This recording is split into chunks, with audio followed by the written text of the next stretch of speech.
Hey, what's up, everybody? And welcome to another episode of The Unusual Suspects. We have got a banger for you guys today. Before we get into the stories, I'm going to go on and introduce who the Unusuals are today. Viva Frey, David Freiheit's in the house. What is this? Oh, if I may, this is just a book that my wife released. It's a coloring book for the human brain. How we feel. Will it fix my brain? I don't know, but it'll tell you where things are in the brain. And in the back, what I love, and maybe they're going to incorporate my idea, you make a hat out of the brain. What? Oh, yeah, so cool. I think they need to make these pages out of aluminum so that we can actually have our aluminum foil or tin foil cap. It's beautiful. How We Feel, the Brain Coloring and Learning Book, Volume 2. Amazon? Kelly's going to take that one. His wife's a sweetheart.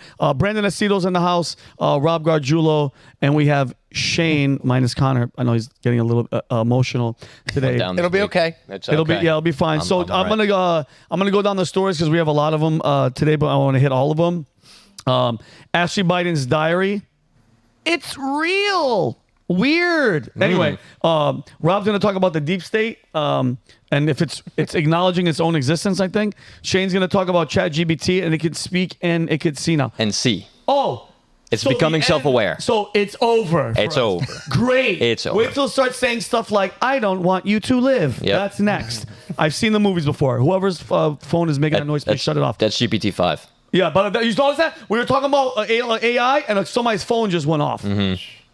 Conspiracy theory. Brandon's gonna be talking about electrical vehicle industry and what's it's falling apart and the government's trying to hold it up. Great, I knew that was coming. And David, you're gonna be talking about the Cohen, Stormy scumbag, everybody in New York, everything's falling apart. We're going to talk about the political operatives who are in full force to take down the next president. Oh, I can't wait and then Rob has a special announcement to make out there. I'm gay. Oh no, guys!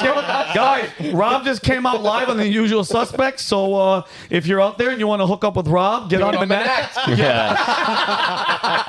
Kelly, are we gonna show Manette? Yes. Speaking of Manette, it's one of the fastest growing entrepreneur. If you want to reach out to somebody, well, guys, this is not Cameo. This is completely different. Use a QR code. Manette me if you want to talk about anything. Who else is on there? We got Rob Gargiulo's on there. I told him to change his photo. You're not going to get Vivek. You're going to get Rob. If you want to talk about gay things, Rob is there to do it. You can hook up with Rob. Shane is on there. Philosophy, writing, whatever you want to talk about, politics. Manette with Shane. He's a freaking monster. Look at that. He's so slick. Brandon Aceto. Brandon's out there. He's going to be one of the future presidents of the United States. I said it. Anything. Brandon is a freaking genius. Whatever you want to ask Brandon, he's right there. And Kelly Ann, the beautiful Kelly Ann. That's one of my favorite pics of her. Guys, anything about production, behind the camera, in front of the camera, writing, thumbnails, whatever. Kelly's the girl. And then there's a competition right now, guys. It's getting close to crunch time, May 31st, for a dinner with Patrick and us in here, in this very room, in the cigar lounge, the Unusual Suspect den. But all right, guys, I'm excited. Let's get right into it.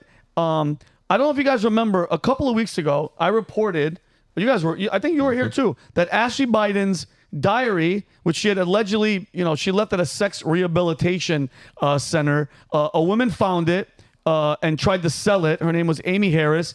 She was sentenced to 1 month in prison on April 9th. Okay, she's out now.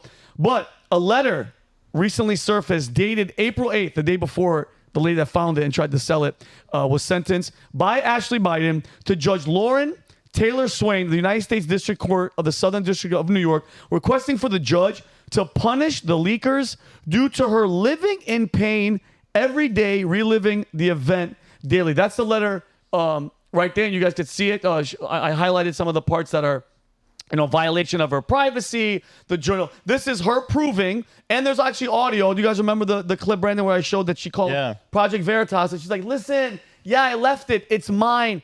Give it back or I'm going to get the Secret Service. And if there's any doubt, she starts the phone call with, hi, my name is Ashley Biden. And then she ends the phone call with, and I'll have to involve the Secret Service. Yeah, go ahead. There was never any doubt because they went after Project Veritas for attempting to interstate travel with stolen property. If it were a fake diary, those charges could never have been. So this is like the news that those who were paying attention knew from the beginning. 100%, yeah. Maybe we always sit here and say Joe Biden has dementia, but maybe the Bidens are just a very forgetful family. Think about Hunter Biden doing crack and then forgetting about his laptops at Delaware repair shops. Yeah. And now Ashley Biden forgetting her diary, which involves showering with her father and being sexually active at a young age, like very personal details. She just forgets that. Well, I've got a theory.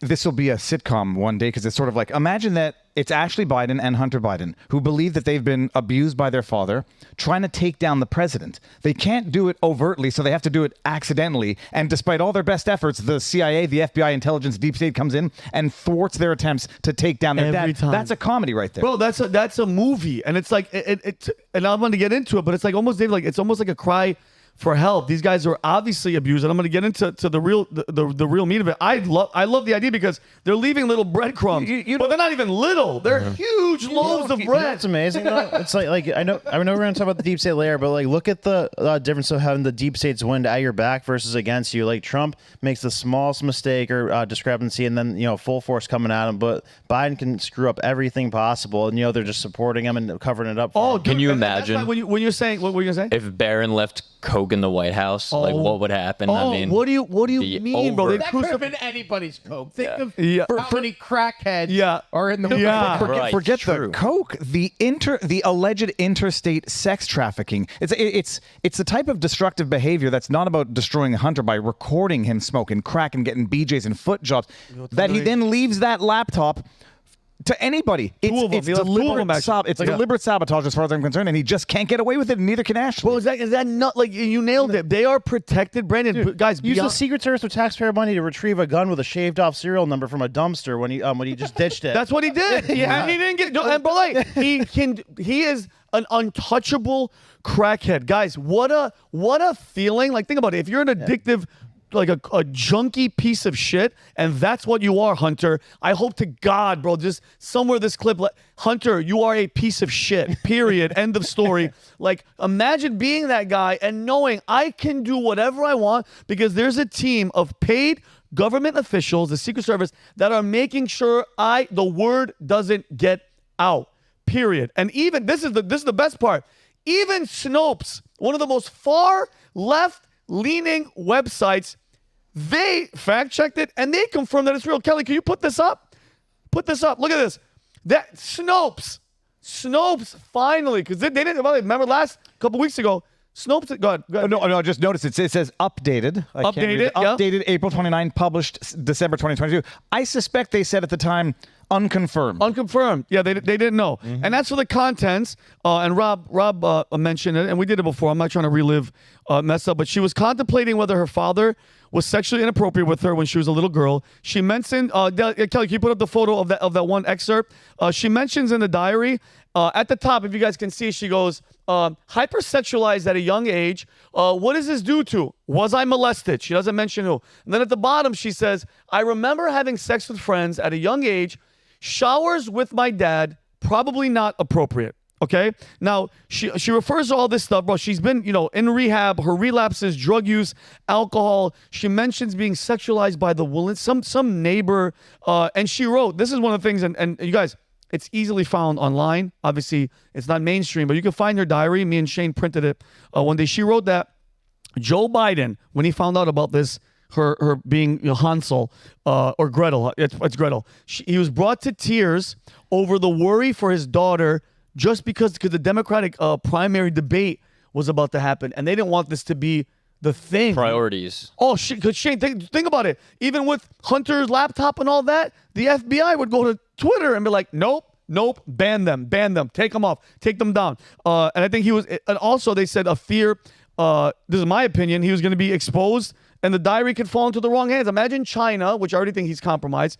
China has it. Russia has it. That's a national security threat if it fell into the wrong hands. But now with the news cycle, nobody gives a shit. Yeah. But they like China, so their real enemy is the Republicans. What were you going to say? No, I was going to say that, imagine, you saw what they did to Tara Reid, who alleged that she was sexually improperly communicated with, touched by Joe Biden.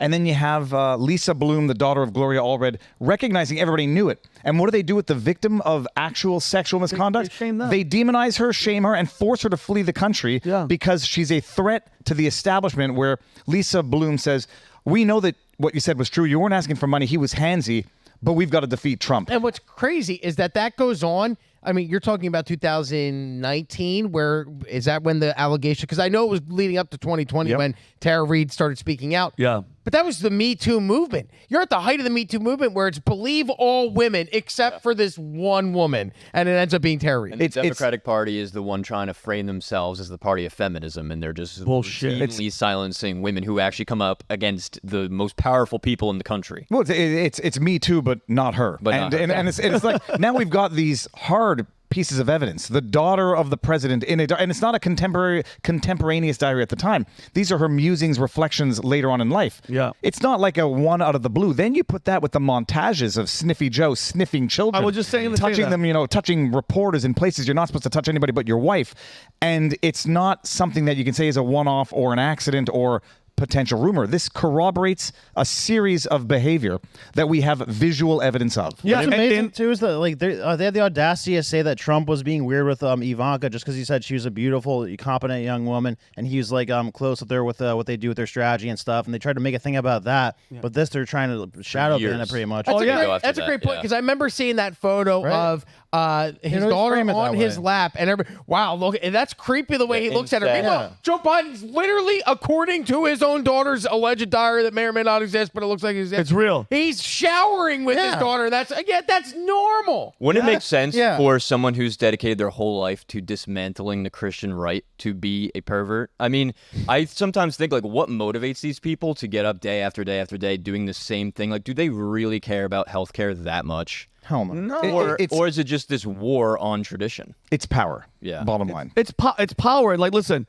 I'm no psychiatrist, because you nailed it, bro. The guy, when he was sworn in, there's the montage of him grabbing girls, kind of rubbing on their breasts. Their parents are there laughing, sniffing that one girl. That one girl was like to the side. And her parents are right there. I'm like, dude, what if guys, I'm telling you guys right now, if that was my daughter, what, Kel?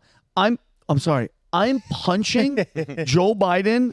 If I was there and he did that to my daughter and he's going like this and she's leaning over, I'm going to jail because the vice president just fondled my daughter live on a swearing in to be vice. I'm going to jail.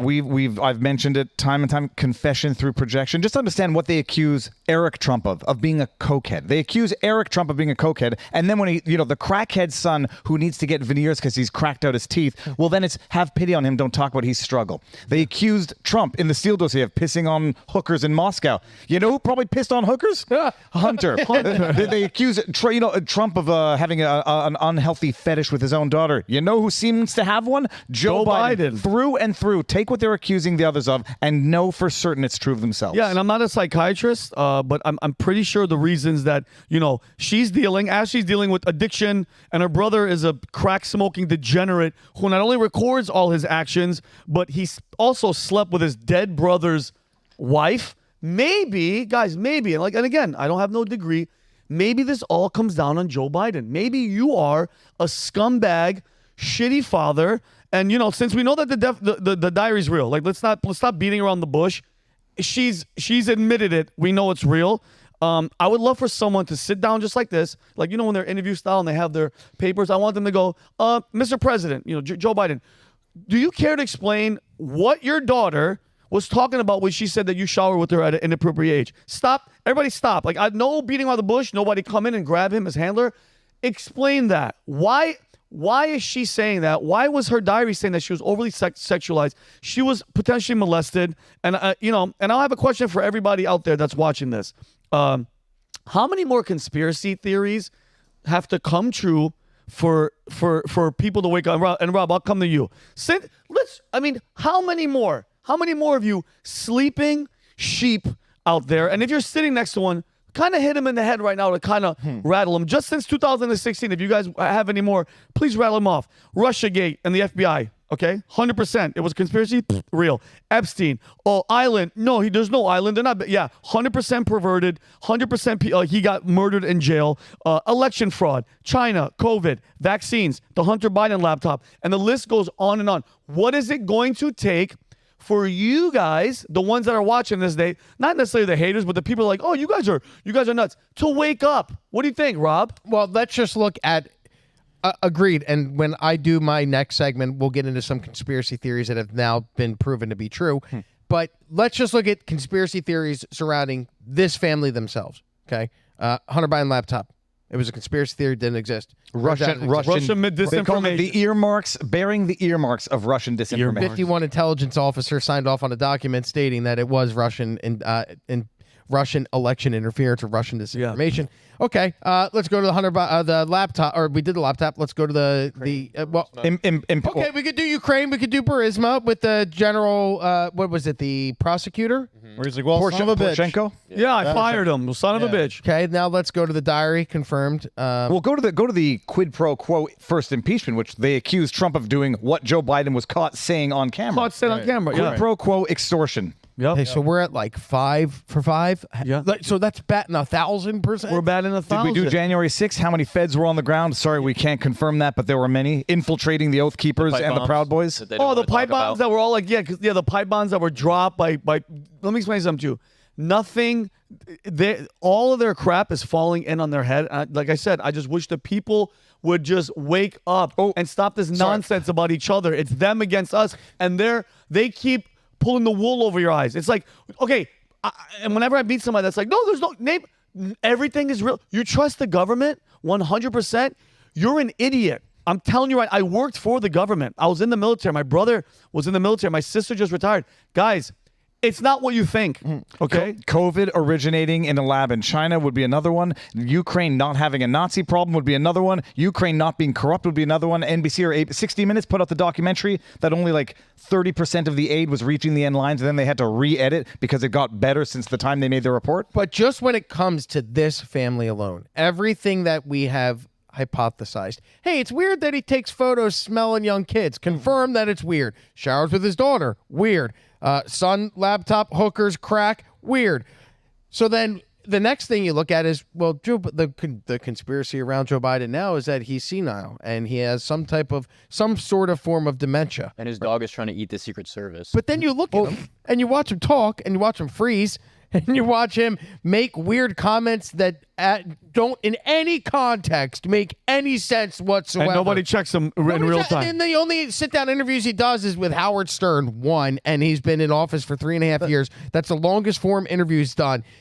Is it really that much of a conspiracy theory or a leap to say that the conspiracy theory that Joe Biden has some type of mental dysfunction is real? Because look at all the other things that we've said, hey, this might be real about this family, and then they turn out to be real. Yeah. And even with all that aside too, like just the fact that like his son totally shattered emotionally or psychologically, daughter totally shattered, his dog bit 24 Secret Service people. So like just like you could say without any doubt that he's terrible at taking care of things and he's responsible for taking care of the country. Yep. And and look at Trump's kids, they're like really competent. They could speak in front of people, they have responsible lives, they're put together well. Yeah, show me a photograph of any one of Trump's kids in a hot tub with hookers smoking meth or crack. It doesn't exist. No. Can you imagine what the media would do with anything even a tenth that bad? One video. One video. It's I was going to say something, but now I forgot what it was. Well, think about it. If they just remember when Elon smoked the joint on Rogan. Yeah, meltdown everywhere. Went nuts. Investors.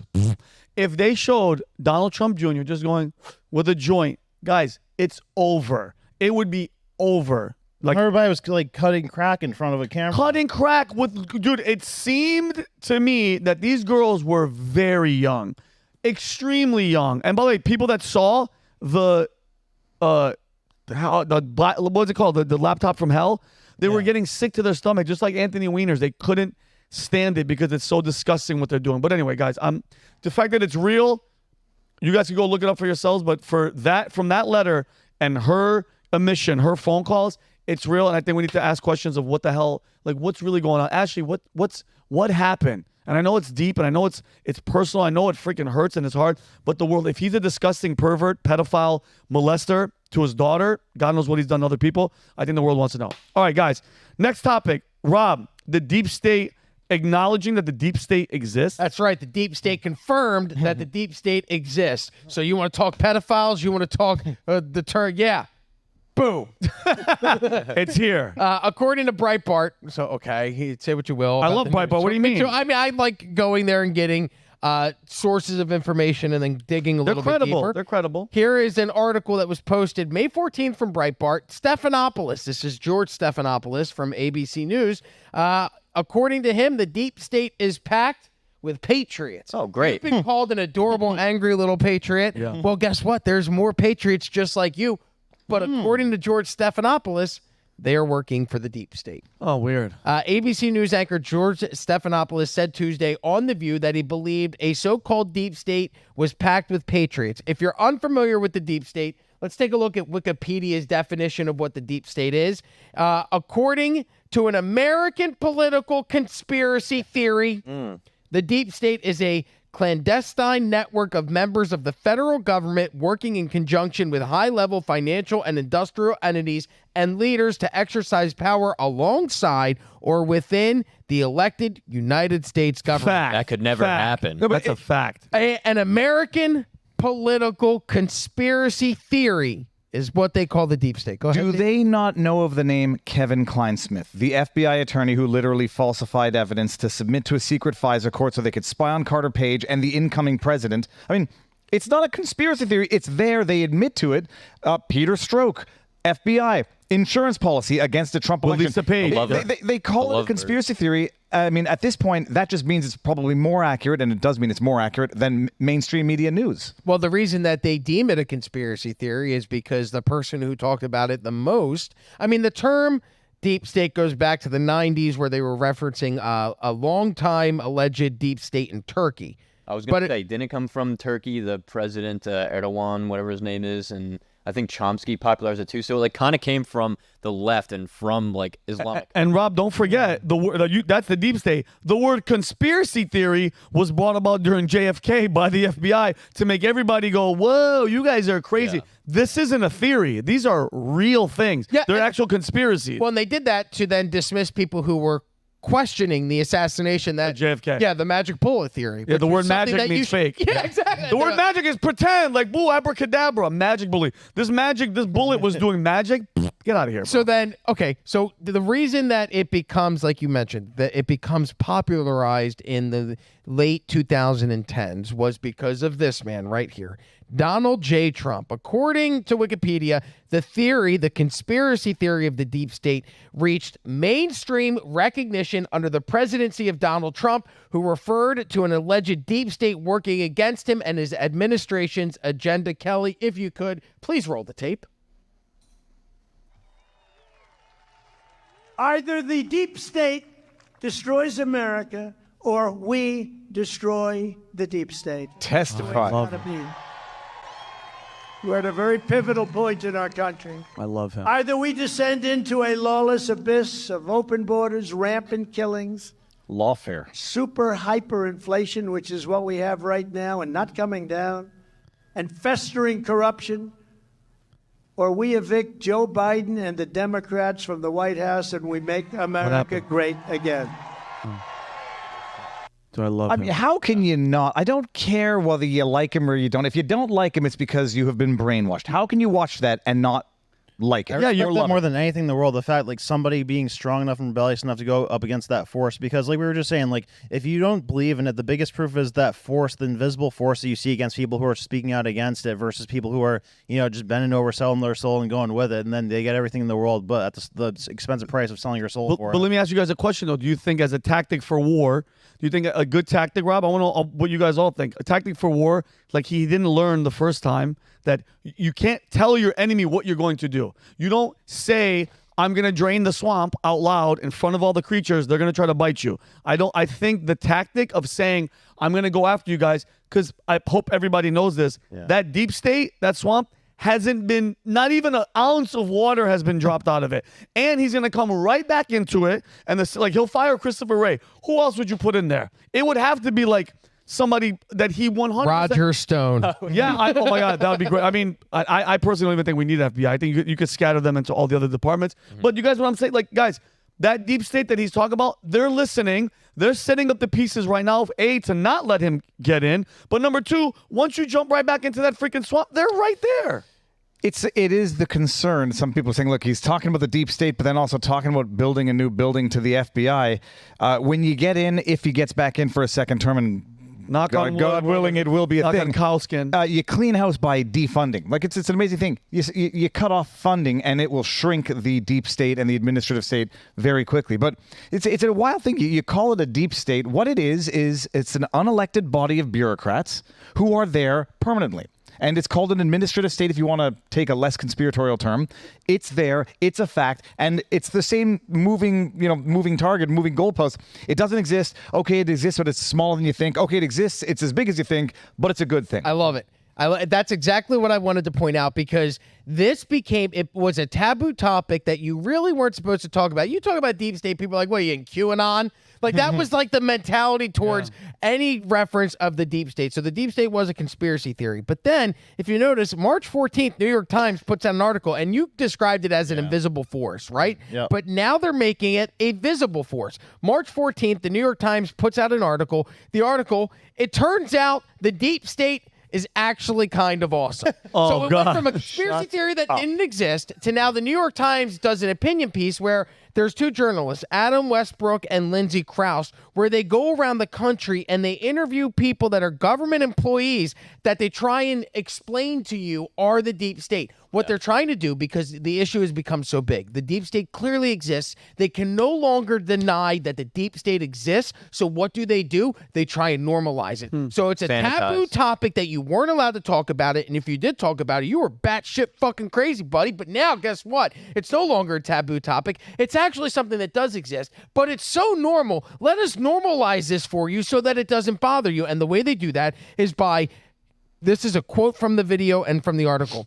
As we meet the Americans who are being dismissed as public enemies, the deep state, we discovered they are just like us. They like Taylor Swift. They dance bachata. I don't know what that is. Bachata. Bachata. They go to bed at night watching Star Trek reruns. They go to work and do their jobs, saving us from, God bless you, from Armageddon. And God bless the deep state. Because they exist as well. So we covered this on VT.com. Yes. And the stupidest part about this article is that they go to agencies that no one ever cites as the deep state. It's like the EPA, like environmentalism. I was going to say the fisheries department. Yeah, and then it's like NASA, and like literally like just completely irrelevant. It's like you go to the CIA, go to the NSA. Then but you know what's amazing? This same tactic, it's the tactic of fake news, is deny, then acknowledge and minimize, then acknowledge and mislead. They did it with Whitmer. Remember when everyone was saying this is a Fed-napping plot, the FBI, and they say no, it's not. And then you get an article in, I want to say the Daily Beast, but I might be wrong on it might be HuffPo, where they say like, all right, how much involvement is too much involvement, as if to sensitize people to entrapment. They did it with the 2020 election. It was clean, it was kosher and everything. Then they write that article. It's not it wasn't election interference. It was election fortification, changing laws, changing rules, censorship, deplatforming. It was protecting democracy. It's the tactic over and over again. And when you discuss how they frame fake news, we are currently in the middle of that process of how they normalize this with the deep state. It's very interesting to watch from an outsider's perspective, because let's bring this full circle back to why we originally brought this up, the Breitbart article. So during yesterday's interview on The View, George Stephanopoulos, who is also a member of the Deep State. You have to remember that. Yeah. This guy's career started in Washington. He started out as he was an aide to Democratic Congressman Ed Finnegan of Ohio. Then he worked as Michael Dukakis's U.S. presidential campaign. He worked on the campaign. After that campaign, he then went and worked in the executive floor to assistant Dick Gephardt, who was the U.S. House of Representatives Majority Leader. He then goes on to work in the Clinton U.S. presidential presidential campaign in 1992. Then he works in the Clinton administration, serving as a senior advisor for policy and strategy. He was included in Clinton's inner circle, was the de facto press secretary, and regarded as one of Bill Clinton's closest confidants during his administration. He then leaves the Clinton administration in 1996, jumps into political news, where he ends up being named chief Washington correspondent for ABC News because he's part of the deep state. Duh, dummies. You want somebody to cover the deep state, it should be somebody that was in the deep state and is still part of the deep state. And look, by the way, that haircut, look at his hair. That is deep state. Yes. It's almost like a carbon cutout. Yeah. All the politicians, all the people, all the problems, that's the hair. That's why Donald Trump's hair is fucking amazing, because it doesn't match anybody's hair. No, there's no part. When you look at Trump's hair, you're like, where's the part? No, you he can't doesn't ever need really it. figure it out. It's just all there. It's just a coif. So, but there's a very confirmed part. He's got the part here and then the push over. I don't like it. That's a carbon cutout part. Yeah, oh yeah, the like part. dude, the people in politics, all the congressmen, all the people that are ruining the country. That's exactly. No what one their has hair like Did- that did- outside of DC. No, nobody has that hair. It looked like he had cheekbone implants. Can we bring that back up for a second? Yeah, what is a cheekbone? It looks like he's had a cheekbone. Probably lifted. has, bro. He's in the deep state. Yeah, exactly. You know what they do? They probably give you like that face pulled Deep back face. surgery for Yeah. free. It comes with your deep state I membership. was just Great looking- benefits. Free facelifts. I was just Googling very quickly to see if there's any connection between George Stephanopoulos and Epstein, and there's a tweet that says Yes. George Stephanopoulos attended the party Jeffrey Epstein hosted to celebrate getting out of jail for doing bad things to his child. And This is from favorite- John party. Lefebvre reporting on Twitter. But Hold on, This so is my favorite part, though. So when that came out in 2000. I'm bringing the article up. So, Rob, as you're looking for yeah. it, so wait, you mean to tell me this scumbag tweeted or went to a party that was like, you got out of job from being a pedophile. Are you kidding Here's me? the best part. So he goes to dinner 2010. He attends a dinner party at the home of convicted sex offender socialite Jeffrey Epstein, along with Chelsea Handler, Woody Allen. Woody Allen! Come on. And you're sitting here and you're going, well, I didn't know that they were all creeps. Really? Yeah. Okay. What- Woody- Prince Andrew, Charlie Rose, and then some woman named Eva Anderson Dubin. I don't know who she is. Here's Stephanopoulos' defense of that.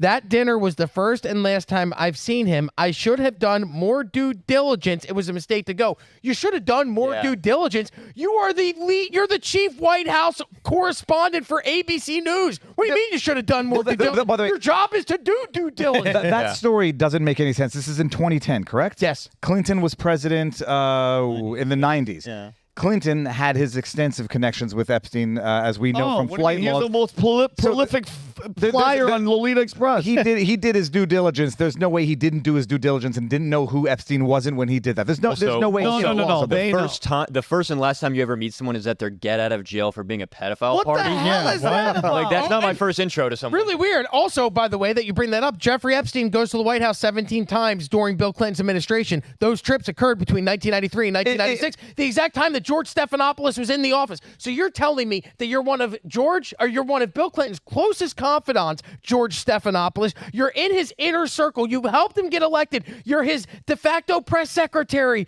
You're leading policy or you're leading foreign policy reforms but you don't have any idea that this pedophile-ish guy is coming and meeting with Bill Clinton 17 times while you're working in the White House? Rob, you can get rid of the ish. Jeffrey Epstein Well, at that point, he was pedophile-ish. It wasn't convicted. I don't then. know. Once a pedophile, you think he's a that guy's a So you're pedophile. doing retroactive pedophilia. I'm going. He was gonna. Guess what? It was in his DNA to do it. All that I would say is, which camera? Is it this camera right there? That's yours on the left. George Maybe you go. Stephanopoulos, your excuse has been busted in real time with the aggregate knowledge of the interwebs. It is an implausibly, laughably stupid statement to make. That was the only time. I never knew who this guy was first and last time, despite all of his connections to Clinton. Yeah. Well, and by the way, he continues with his relationship with the Clintons.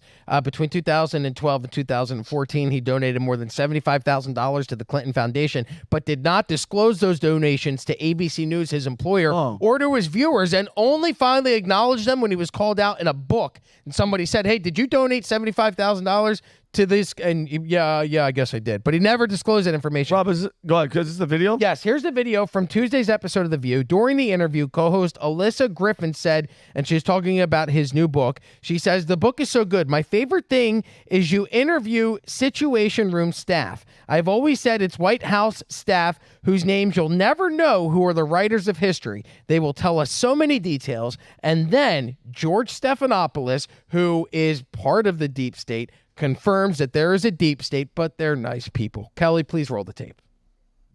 That was my favorite part about doing the book. I interviewed about 100 duty officers from the White House. And these are people that come, they're relatively young, people who come from all over the government, the CIA, the DIA, Defense Department, military. And, you know, some people like to call those people the deep state. Deep state. Well, the big thing I learned doing this book is that the deep state is packed with patriots. Yes. People who go to work every single day on the front lines of the most intense crises the country faces and do it to serve their country and to serve the presidency, not the president. They don't care about political parties. Yeah. They're there to serve the presidency and the institution. And they're doing it anonymously. Absolutely. Exactly. Oh, they're such heroes. They're doing it. They are undermining democracy anonymously, and we should celebrate those people. Yeah, isn't that wild? He gets up there and says the deep state exists. So now Wikipedia is going to have to go and amend its definition and add as a citation, George Stephanopoulos confirms it, so it's no longer a conspiracy theory. When you look at him, though, do you not see the exact same face and delivery mechanism as John Kirby? Like, they could be He's the same. John Kirby. No, it's a training. It's a training. They are actors, and they get up there to present, put on a nice veneer to present you the most destructive truths that undermine the very fabric of democracy. An NPR voice. In like where it's all soft. Oh, dude, every single. Let me explain something to you. I don't know if it's just you guys or I'm sorry if it's just me, but the lot of them from Tony Blinken, who apparently is playing the guitar and shit. The world's on fire. He thinks he's a cool guitarist. Go do your damn job. He's literally playing Keep on Rocking in the Free World as they decided to suspend elections in Ukraine. The same day that they announced that they are withholding elections until every Ukrainian can vote, Anthony Blinken is out there playing Keep on Rocking in the Free World. They're mocking us. They're rubbing it in our faces and going, do something about it, you fucking bitches, because you're not going to. And then when you stand up, then we're gonna deem you a political dissident. We'll defund you. We'll even imprison you if you try and act on your outrage. So just all of them: Merrick Garland, Blinken, Karine Jean-Pierre. John Kirby is probably the worst. Just where did he come from?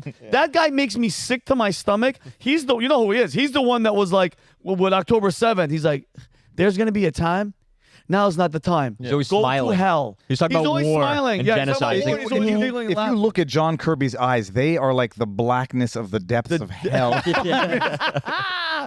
Karine Jean-Pierre is a very special one as well. How does she sleep? Like, I'm being genuine. I think she's smart.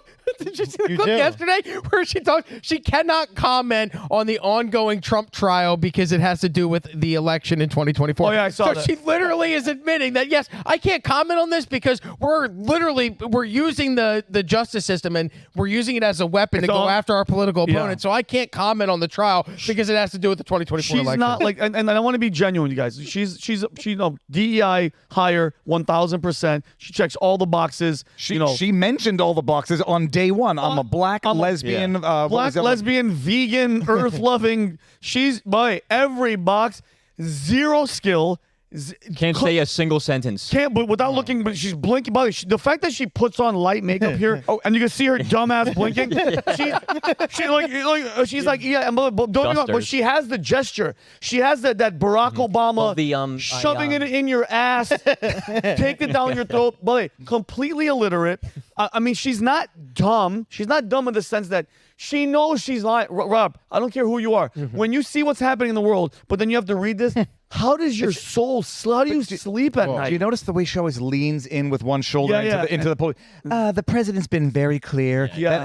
She makes me look back at Jen Psaki and say, "Holy crap, Jen Psaki was amazing." Oh, Jen Psaki was I call her the ginger swindler. She was the best. Yeah, but then you look at those two, and it goes back. I loved when Kayleigh McEnany, she'd come out with the binder and go, "All right, let's go. Yeah, what do you got? Let's go. Bring it the fuck on." Yeah. And I like Sarah Huckabee Sanders too, because she'd go out there and go, "I'm mean mug you. Yeah. You want to fucking answer?" And before we bounce, Rob, are you good? Yeah, I'm so good. I want everybody out there, go to YouTube and just type in this. Put Sarah Huckabee Sanders, White House press briefing, like at the height of craziness. That room is packed with just deep state acting. It's filled. Attacking. They're yelling. They're fighting. There's no decorum. Jim Acosta, and I hope you hear this, you're a scumbag. He's one of the worst of the worst. Jim Acosta is literally the enemy of the people. You, Jim Acosta, that scumbag. He was the worst. Sir, Trump. He's like, no, I'm not going to give you any questions. He goes, sir. He goes, you're fake news. That was the first. You should be ashamed of yourself. Yeah, YouTube, Sarah Huckabee Sanders, White House press briefing, pandemonium, and then look at Karine Jean-Pierre. Everybody's quiet. Everybody sits. The world is burning. It's just Peter Doocy. Yeah, Peter, but guess what? I think he's just he's not one even, guy. I think it's a sham. He says something funny. It's like a, I got you moment. On YouTube, it goes, owned, destroyed.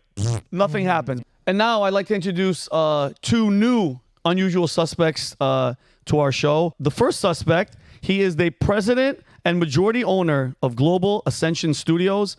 Also, we have Scott LoBaido. He is an artist. He's an activist. He's a New Yorker. He's a patriot, and he's not scared to say whatever the hell is on his mind. They have a movie coming out, The Relentless Patriot, which that's exactly what Scott and Joshua are. They're Relentless Patriots.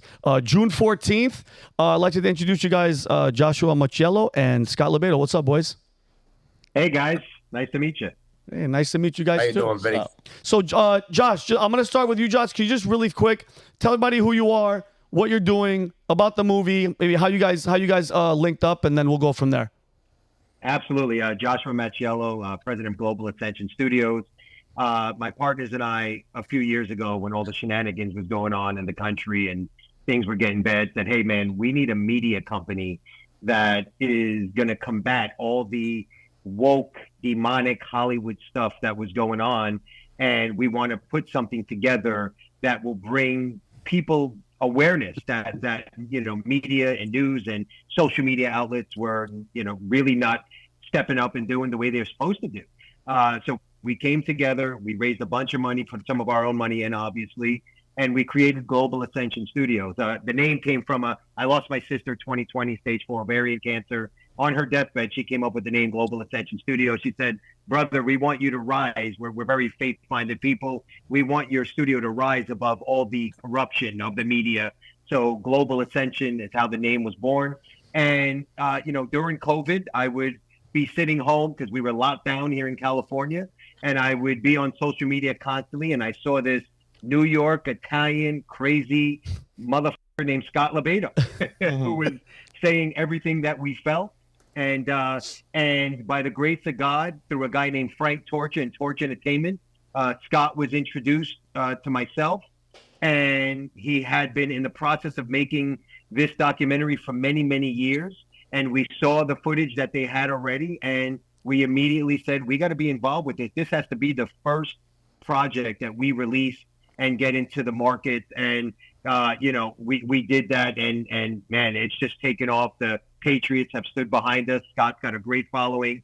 A lot of my partners got good followings. Arthur Sarkeesian, who did all the Rush Hour movies, While You Were Sleeping, all that stuff. So we had a very, very big, I want to say, lift from all the Patriots to say, hey, we got your back as you guys move forward with this. And it's been unbelievable, Vinny. It's taken off. Awesome. God bless your family, and God rest your sister's soul. I'm pretty sure she's looking down. She's in heaven, and she's proud of what you guys are doing.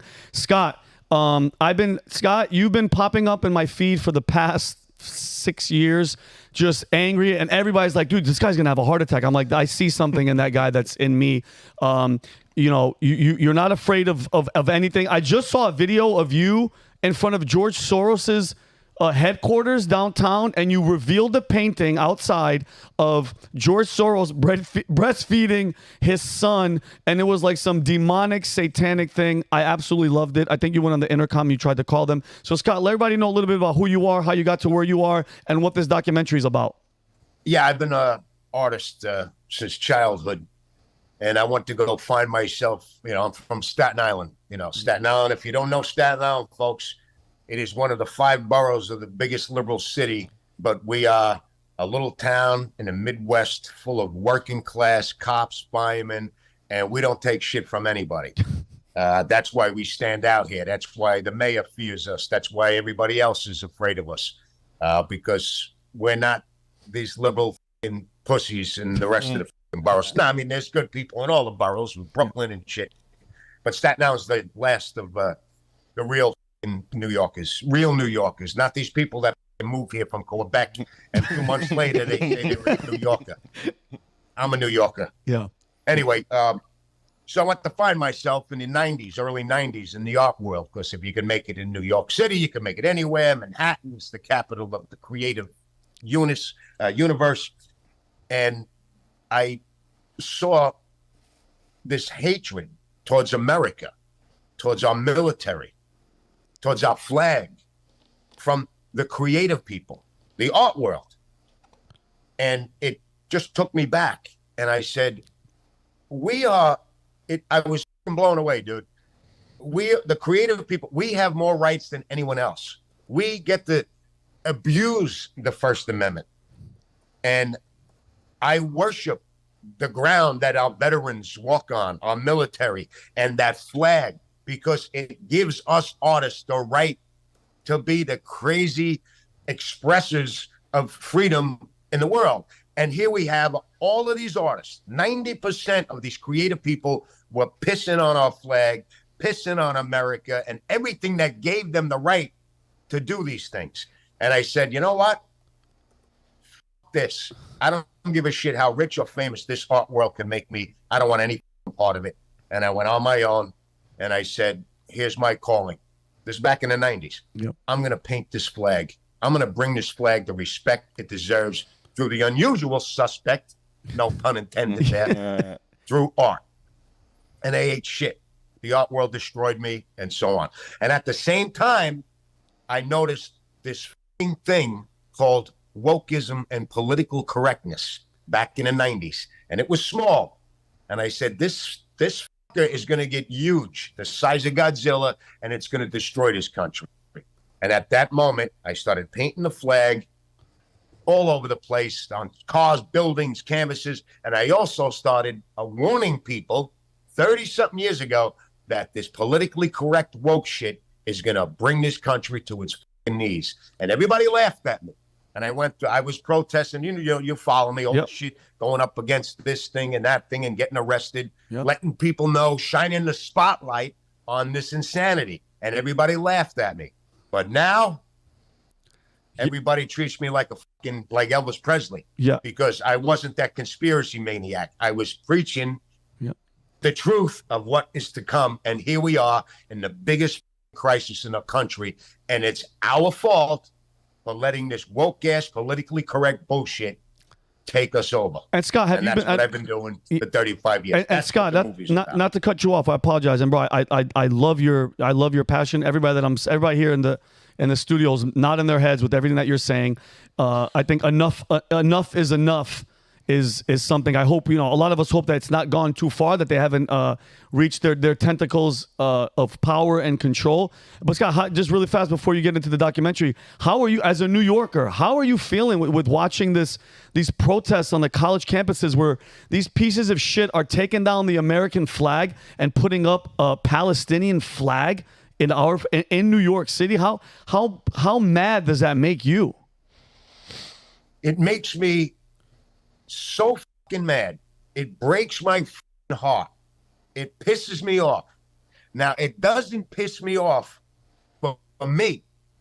It pisses me off because I spent the last 30 some odd years raising money for, advocating for our veterans, the men and women that come back from Iraq and Afghanistan, missing 3 fucking limbs, PTSD. I have World War II veteran friends that cry to me. The toughest men in the world cry to me because of what happens and how these young are desecrating that flag and doing what they're doing to these monuments. It doesn't piss me off, brother. It angers me and upsets me because I know what it does to them.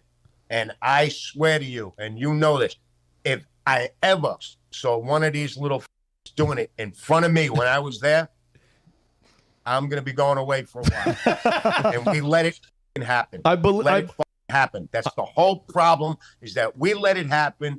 We just, this milk and honey that we've been sucking up, it's never gonna, and here it is. We let these kids. One more quick thing on the subject. Yeah, go ahead. Back in my day, I still get arrested. I've got dozens of my. But back in 2003, I got arrested at the French consulate for putting up American flags, just raising the American flags. I got arrested for that, and I spent a weekend in central booking. And if you don't know what central booking is, they call it the tombs, or they used to. I'm going around in cells for 72 hours with the hardest criminals, and it scared the living shit out of my lily white ass. And that's what needs to happen to these little f***ers. 2 hours in central booking. They'll come out, tell the rest of these, and there'll be protests, but they'll be the peacefulest protests in the f***ing world. But we have too many liberal policies letting these little f***ers in and out. They take it as an award, and they just go, and they don't. There's no repercussions. Yeah, I feel you. No, Drew, trust me. I feel the passion. And speaking of the Relentless Patriot, Joshua, can you please just give us a description of what the documentary is going to be about, what the people could see, and what they're going to be looking forward to in the doc? Yeah, it's everything you just saw. That Scott's passion we put into an hour and a half, and it basically walks you through everything that Scott just mentioned of him seeing this starting to happen years ago and trying to give people heads up. But it also takes you to showing all the demonic, retarded, just, wokeisms that have been going on and people letting it happen. We coin ourselves the only conservative movie studio in Hollywood, and we are, and we don't mind saying that. As I told you off camera, we were at Mar-a-Lago with President Trump, a little bit ago, and we went on stage and said, "Hey, man, we're the only conservative movie studio in Hollywood. We're in the process of putting offers to try to buy some big studios that are in the news now for sale. We're trying to outbid some Goliaths, if you will, to try to get them under our control because we want to take media back. That's our goal." Scott's whole journey is all about that.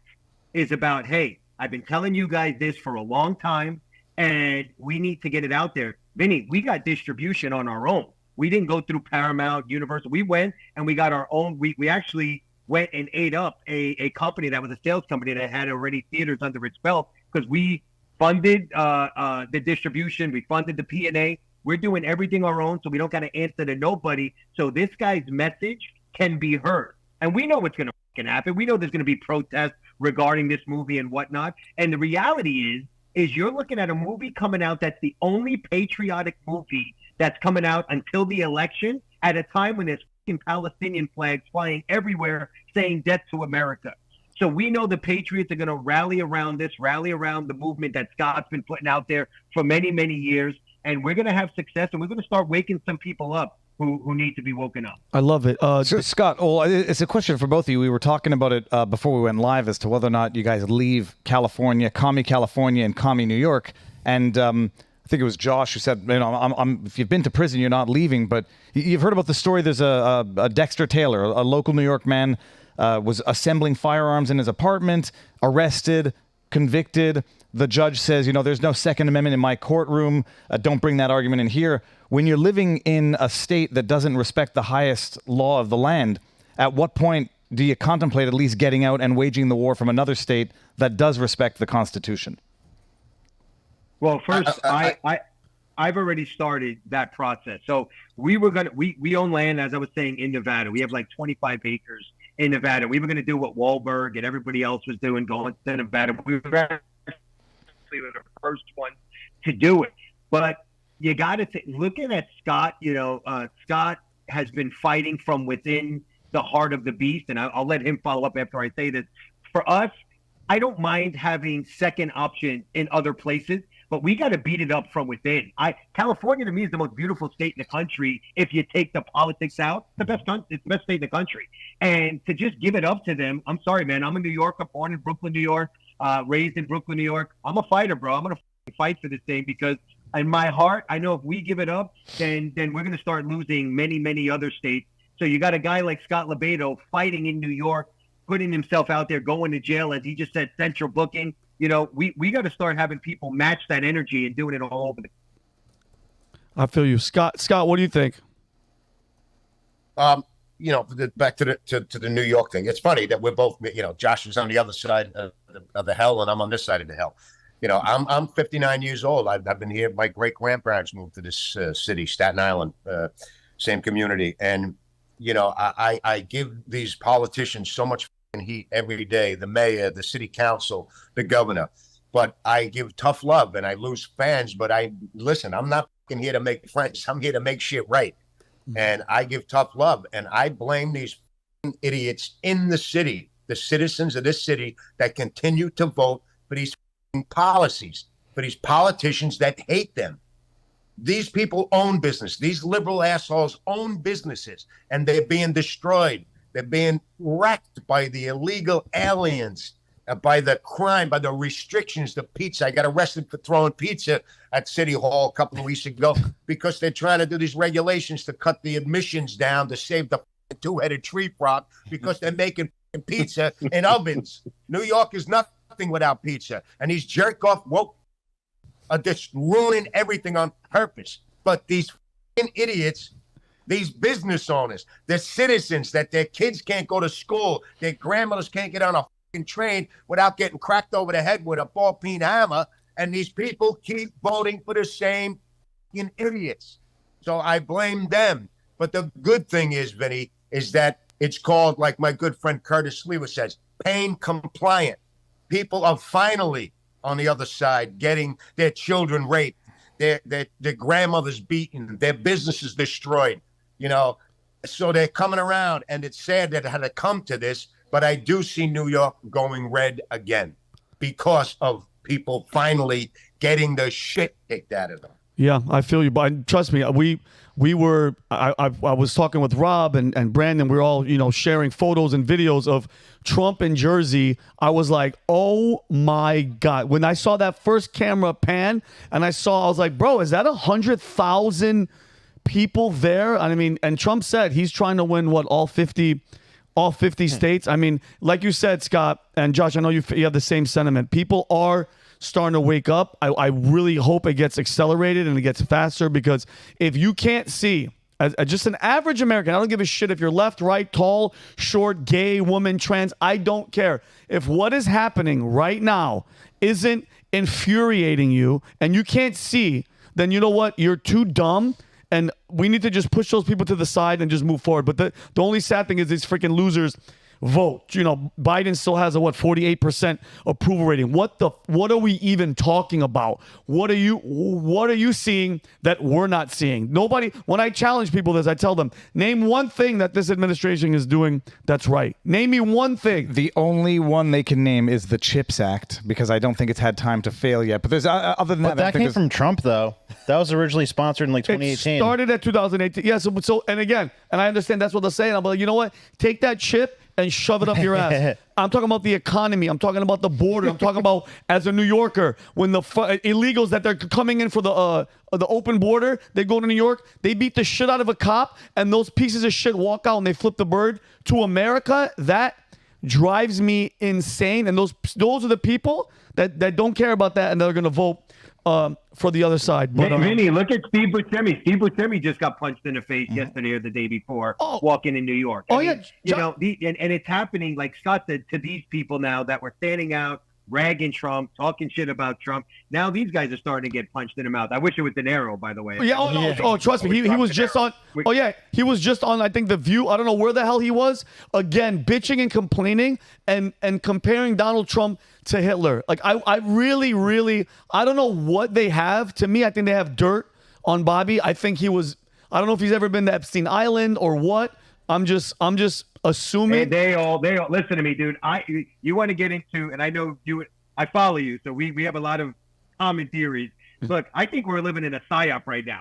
I don't even believe this is real. I think Donald Trump might have stepped down January 5th, 2021, handed the country over to the military, and basically said, all right, man, let's start cleaning out all this treason. And the only way we can do it, because there's no real logic behind a guy who can't walk, talk, ride a bike, walk a flight of stairs that's running the free world. I just can't put any logic behind somebody so imbecile. By the way, demonic himself, when his daughter's writing in diary. Oh, yeah. Oh, trust me, Josh. I mean, this is the weirdest shit in the world, dude. Oh, yeah. That's actually one of the stories that we're going to talk about today. This is the third time that they're like, oh, It's really hers. But all right. So Kelly, we're gonna. So Josh, Scott, thank you guys for being here. I appreciate you guys. We are gonna show the trailer right now for everybody at home. This is The Relentless Patriot. It's going to be in theaters June 14. Guys, please go support them. Watch it. It's about the flag. It's about America. It's about Scott's journey. And this documentary, I think, is going to shed light on it. Hey, Vinny, and June 14th is Flag Day, and it's President Trump's birthday. So these are huge. It's a Friday. These are huge things that we made this correlate to. And we announced that to President Trump at Mar-a-Lago, March 15th, that, hey, we're doing something special. We're releasing this on Friday, June 14th, Flag Day, and your birthday. So you got Scott, the flag guy, who paints these amazing flags, and we're releasing this film on Flag Day and President Trump's birthday. Okay, just really fast. His effort. Okay, it's just Scott, just really fast, just a couple of seconds. Give your farewell to everybody and give us a quick message before we go to the trailer. The movie is directed by another conservative, came out of the closet conservative, Chris Martini. He put this together. It is a masterpiece. Yeah, it's about me, this movie. But this movie is about the last minute, 11th hour wake-up call to you folks out there who are on the fence, who are us, but you're not opening up your mouths and spreading the word. And even those on the left who are smart enough to say it is the 11th hour, we are forever unless we fix it. We is the key word. That's what this movie's about. Okay. God bless you, Scott. God bless you, Josh. And all right, guys, here's the trailer. In theaters June 14th, The Relentless Patriot. 11-month-old girl shot in the face because of woke, criminal-loving district attorneys. All right, come on, murderer. Seems like all the artist activists are on the left. Except for Scott LoBaido. This line is to show respect and honor to those who died, got shot in the fucking head, protecting us. You try to take that fucking blue line down. I'll paint it till the day I die. My mother's advice, whatever you do with your life, as long as you believe it in your heart. My father's advice was, son, take from nobody. We must take a stand. Are you ready? Live, ride, live. God didn't give me a gun and a bayonet. He gave me paint and brush, and I will fight for the fucking death for this country. But anyway, all right, moving on to the next story. Shane, ChatGPT, I saw this video. It can now speak and see. What the hell is going on? Yeah, so let's play the video just to start off the bat. Kelly's graphics. Wow, Kelly, that's awesome. Kelly, go back to that graphic, please. Wow. I want to see that. Look at that. Look at that. Insane. That's Kelly, our future right there. That's the future. I have not seen the movie Ex Machina, but that strikes it's pretty me good. what it No, is. the movie's good. Yeah, So what are we about to see? All right, so what we're going to see is OpenAI launched the latest version of its large language model, which they're naming GPT-4o, with the letter O, just because they want to be different. They're showing off its ability to receive any combination of text, audio, and image, and generates any combination of text, audio, and image outputs. It demonstrates how the models can sing lullabies, as we'll see, translate between languages, hold full-length conversations using sarcasm, and then you'll see it comments on the guy's room. Oh my God, we're screwed. Go ahead, Kelly, play this. Hey, how's it going? Hey there, it's going great. How about you? I see you're rocking an OpenAI hoodie. Nice choice. What's up with that ceiling about? Are you in a cool industry-style office or something? Well, can you take a guess at what I might be doing based on what I'm showing you here? Masturbating? From what I can see, it looks like you're in some kind of recording or production setup. With those lights, tripods, and possibly a mic, it seems like you might be. How do we know that's not a real person on the other end? Or maybe even a live stream? Yeah. In fact, we've got a new announcement to make. That's exciting. Announcements are always a big deal. Judging by the setup, it looks like it's going to be quite the professional production. Is this announcement related to OpenAI, perhaps? It is. And in fact, what if I were to say that you're related to the announcement, or that you are the announcement? How dare you? Me? Like that? The announcement is about me? Well, color me intrigued. Are you about to reveal something about AI? Or more specifically about me as a part of OpenAI? You've got me on the edge of my Well, I don't really have a seat, but This is turning sexual. What if what if she's like, hey, what if she goes, hey, why don't you just take off your pants and show me your wee wee? Vision and text. Derek. So then play the second one. So in the second one, two different AIs are talking to each other, having a relationship. Like, watch this. Jeez. surprise guest with a playful streak. Funny ears and laughter, a swift retreat. A moment of joy in the style. That's not AI. That's Nina Jankowicz on the left. Someone's going to get that joke. Now back to focus, the scene's complete.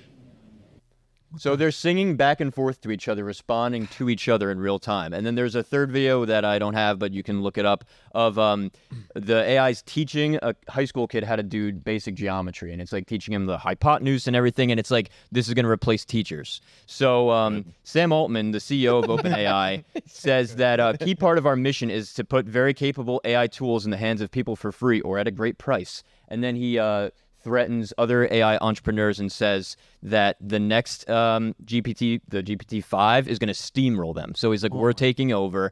And then another story, which we also wrote on VT.com, is, oh, by the way, the OpenAI story was written by Mason Clark, our new writer. He is a college student at Ole Miss, so shout out to Mason. But so the second story is about Meta and how they developed a tool called Cicero. According to their presentation of it is that, oh, it's great. It works with people. We had it play this board game called Diplomacy. It gets along with people great. It shows it's honest. It shows it has like teamwork skills. It's it communicates its emotions.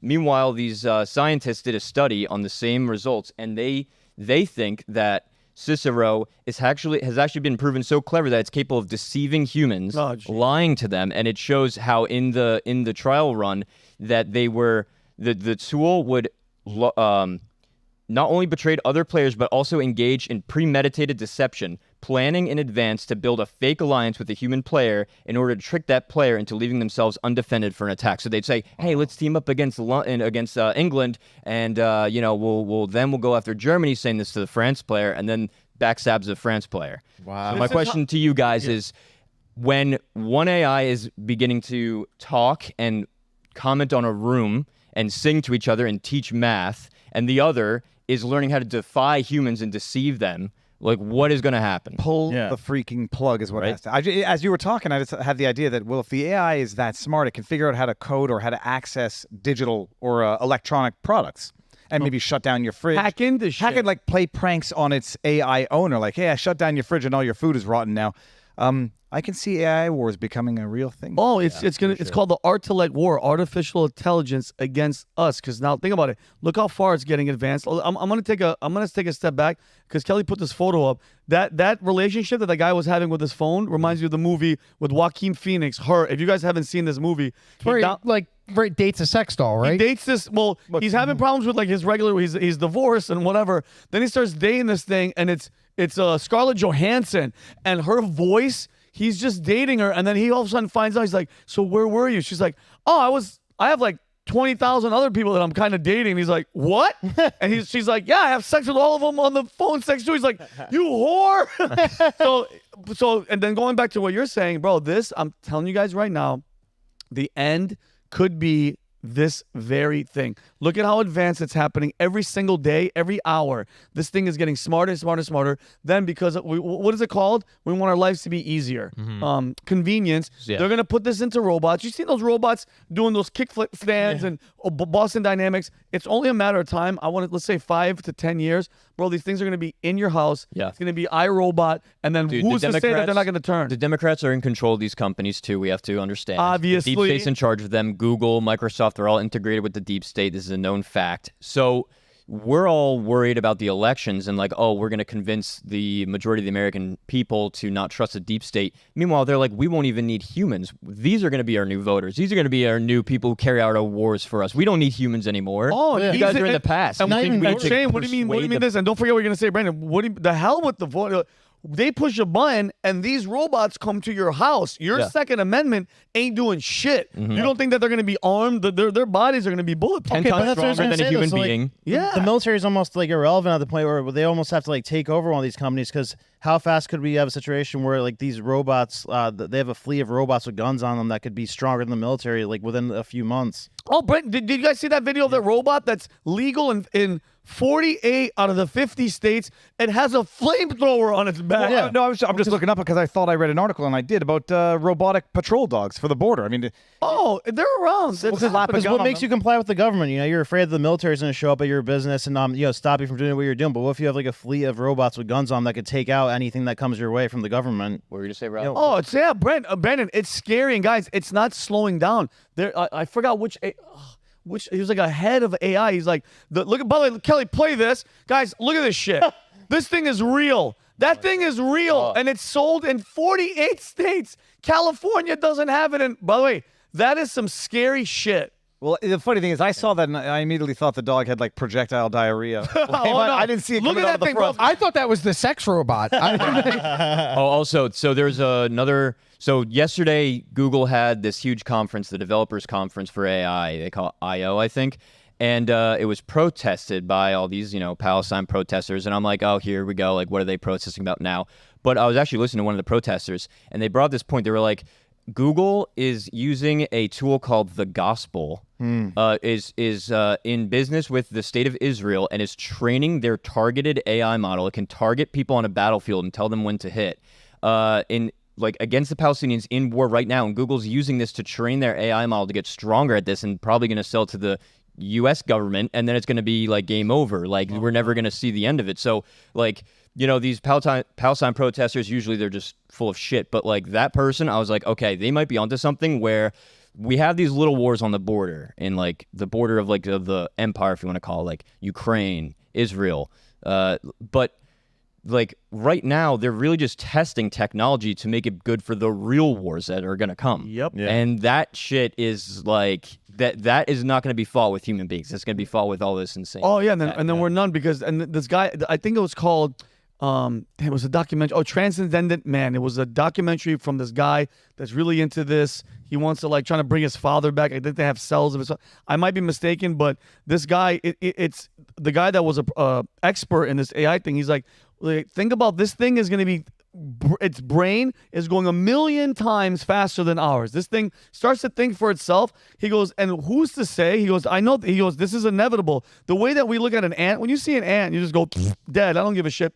This thing is going to look at us like we're a nuisance, like we're bothered. It's already starting to think and have an attitude and try to deceive, bro. That's the end of times type shit. It might be because I listened to too much Rogan. I hadn't got there yet, but I was thinking in terms of like controlling the population or decreasing the size of the population. Once you have these sex bots that will take care of the basic needs of men, you'll have a very inorganic issue coming to reproduction in terms of decreasing the population, and they look lifelike like that, and integrate into with, I don't know if you can integrate into Neuralink, where you have like these natural responses plus these robots plus a relationship. It'll be a great way to reduce population. And I cannot wait for because with anything there's gonna be problems with, like, imagine when the sex robot thing is and you have to return one and you're like, listen, this thing. Oh, you get stuck. Oh, that's what I was saying. It was giving me listen, I know this is weird. It was giving me a blowjob, and it's stuck. There's gonna have to be a hotline that you call. Oh yeah, there's gonna be some horrific accidents from it initially. Of course. Or it starts getting jealous. Like you bring a friend over, it's like, who's that bitch? And you're like, oh god. So you're cheating on me with the MacBook? Yeah. The refrigerator. Then when you see it in the microwave behind my back. I saw your finger in the microwave, you pervert. What scares me isn't. Okay, so you guys mentioned about government regulation, but at this point, if our government tries to regulate it, what's stopping another government from picking up that technology and continuing to expand it and use it as a weapon against us? So it's not even like it could be a government agreement to stop this. It's got to be like a global initiative where we all agree, every country. And how are you ever going to we can't get our own citizens in our country to agree on anything. You're going to get world leaders to agree that we have to have some type of governing body for artificial intelligence. Well, and then you have these two. Oh, sorry. I was going to say, Tucker says we should blow up the data centers. Well, I mean, you have these two schools of thought now, though. So, like Larry Page, unfortunately, for example, he's labeling people this term called a speciest if you want to restrict the AI or put regulation on it. Because, you know, a lot of credible people are saying that we should treat AI like when nuclear weapons came out and try to regulate it. But, you know, he's trying to create an AI god, Larry Page is, and that's why Elon Musk originally started OpenAI, because he wanted a competitive force against Google. But, so, you know, we have some crazy people like that, like with all the resources of Google trying to create an AI god. And then the people trying to regulate it. But yeah, like you said, if you try to regulate it, other countries will get ahead of you. So that's kind of the battle that's going back and forth now. It'll be a straight up AI war. They'll have to design an AI that'll battle the bad AIs, and we're going to have like literally the rise of the machines out of Terminator. Terminator, yeah. Watch iRobot. Oh. Well, there's already two different AIs, because like, if you want to go to Gemini or ChatGPT, there will be certain things, like there's a political leaning on some of those. So that, like, honestly, and I'm not like an Elon fanboy, but I use Grok. Is it Grok? Is that what it's pronounced? Because I have a blue check mark, by the way, at the Rob Show or Rob Show TV, whatever, find me. But I use Grok because I feel like it's more impartial than Gemini is or ChatGPT. It kind of calls it down the middle. So there's already now politicized like AI, and there's already two different camps. Well, in fairness to the Google Gemini, you know, is putting out like, you know, recreating the forefathers as black or whatever, you know. You ask it a question about me. Thus far, even Google Gemini is incapable of saying anything bad about me. So, that's very flattering. Let me try it right now. What do I think? Is Viva Fry an asshole? You're doing it. How do I F-R-I? Yeah, F-R-E-I. F-R-E-I. By the way, David Fry. While he's doing that, I love your shirt. Oh, yeah. Who, what, when, where, why? This began with the Fed-napping of Gretchen Whitmer. When I was covering it, I just added the H like the Stewie Cool Whip. And then when we were discovering the fact that was a Fed-napping plot, and then we discovered that Jan 6 was a Fedsurrection. Yeah. And then you find out that it was good that there were so many Feds in the According crowd. to Gemini, David Freiheit, also known online as Viva Fry, is a Canadian lawyer with a multifaceted career: YouTuber, lawyer, and politician. Wow. Failed politician. All right, guys. Good story, Shane. We're going to be moving on. Brandon, electric vehicle industry is about to go. It's going bust. Yeah, so it is, but they're trying to prop it up. So I initially, this caught my attention because I don't know if you guys know J.B. Pritzker, the governor of Chicago. Pritzker. Yeah, for sure. So their family's worth $42 billion. He's worth $3 billion himself. And as the governor of Illinois, he just recently awarded nearly $1 billion to, if you could pull up that article, Kelly, nearly $1 billion to the company Rivian, whose stock price is down by like 70% over the last 2 years. Damn. And, you know, $1 billion is almost 10% of their market cap. And this is like a microcosm of what's happening with EVs. So if you go to this next chart, this shows all the EV companies over the last 2 years. So all but one are down like anywhere from 50 to 90%. What's the orange one on the bottom? Pritzker? Fisker. Yeah, that one tanked. Yeah, bad. So that's down 98%. The only one that's up positive, they use hydrogen technology. So not exactly EV motors, but anyway, so EV cars have nearly 80% more problems than regular cars, and plug-in hybrid cars have 150% more problems. But the government is trying to prop this stuff up by pumping money into it. So it's like Wall Street's rejecting it while the government's trying to prop it up. And if you could go to the next chart to show for the people who think it's better for the environment. Can I make a comment on the go ahead. tech issues? Go right. I own a Tesla. Have you ever gotten locked into it, by the way? Because I heard that. No, but my mom says one day when I say things in the Tesla the government doesn't agree with, they'll lock me out of my own car. They'll keep drive talking your, shit stupid. They'll drive your car into a tree is what they're going to do. Well, that's what the people said happened to Mitch McConnell's sister-in-law, God rest her soul, but it turns out she was just drunk and passed, or allegedly drinking and drove into a lake. But I have owned 2 Teslas. I totaled one. That was my own fault. I was driving too fast in the rain. Kept me safe. I've only spent money on my vehicle. I don't know what you guys spend a year on upkeeping your vehicles.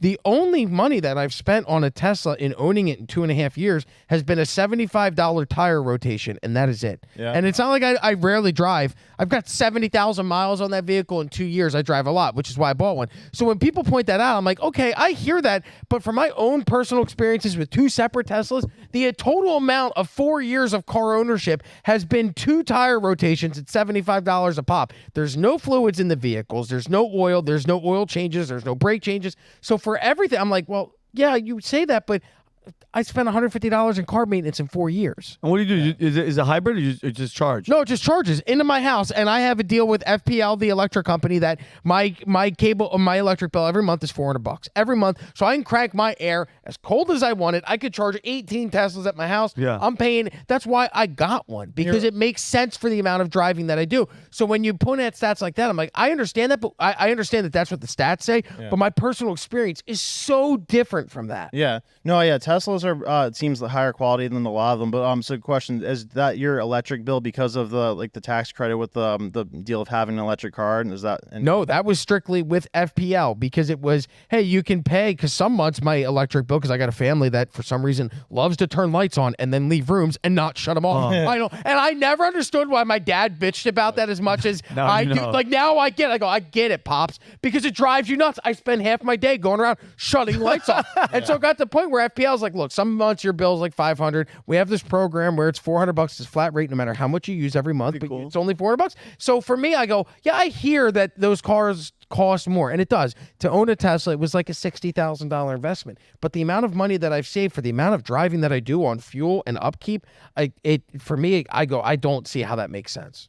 Yeah, so I guess a lot of them, they'll either have problems when it's too hot or too cold, or if the battery goes, it's basically like the price of a new car if you have to replace the battery. That's true, but that's after like 10 years. But okay, sorry. I didn't mean to derail your segment. No, you're good. When I hear that, I go, no, it's good to have that firsthand experience, Tesla, I'm with you, buddy. That fantastic car. I was going to go at least on the chart before. Did I see that one of the cars was called Nikola? Yeah. That's the hydrogen one? Tesla. Yeah. But is there any relation between Nikola and Tesla? Because that's not funny. Not that I know, but yeah, I see what you mean. Like, because they're both his name. Yeah, well, it was Nikola Tesla was Elon. So that's the one that went on, and that's the hydrogen car you're saying. Yeah. Okay. Huh. But so this is basically saying that Wall Street and the market is sort of rejecting this, the fact that they're all going down in unison, because the government's pumping a ton of money into it. They put out like an average of $10,000 to $50,000 per EV in subsidies into electric cars. So the fact that it's got like the full force of the government behind it and it's still struggling to this degree, and the climate argument, so these green bubbles, that shows the materials that go into an EV. The black bubbles are a traditional car. So for anybody who says that it's better for the environment, that's like the amount of natural resources and metals that we have to mine to put into one of these cars. Does that include what's required in order to charge the vehicle? No, that's just raw materials. Because I keep asking, I asked the question rhetorically online, like, how do you charge the vehicles? It's like either coal burning plants, hydro. It's nice to have a green tool. Something's got to charge that tool, and people don't seem to understand what exactly is that which charges the cars. Well, and the egregious thing too, the reason that this pisses me off is because of what we talked about last week, how the government's actively suppressing methods of energy that are much more efficient than electric cars and solar panels. So it's extremely wasteful. And if you go, so this chart right here, there's a global plan to spend $200 trillion over the next 20 years to hit net zero emissions, which is, and those blue lines represent the money spent on EVs that they plan from now until 2050.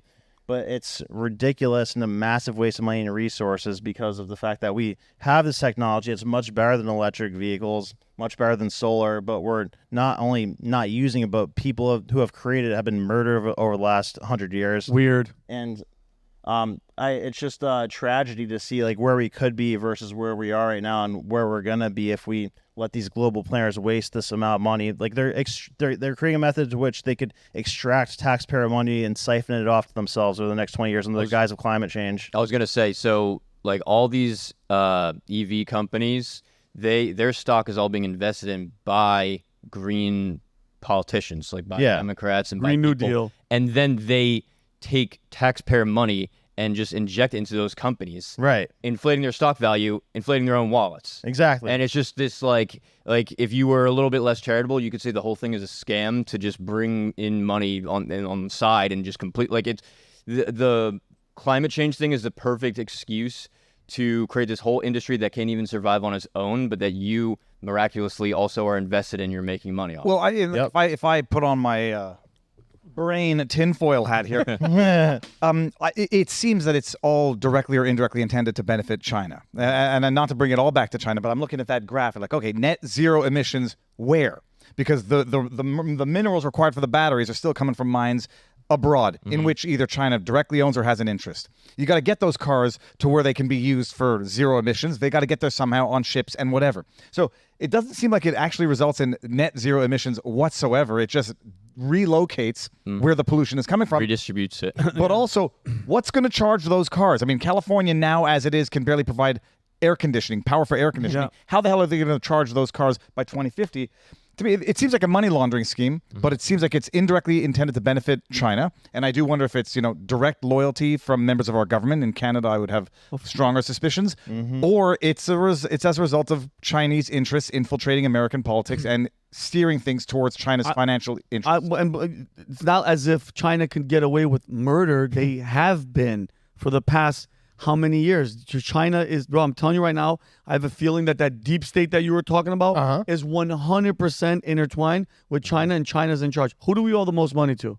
China. And creditors. Where did the pandemic, where did COVID come from? China. Did China have they been held 1.2 million deaths, 1,219,487 deaths due to coronavirus, if you believe the numbers in the United States.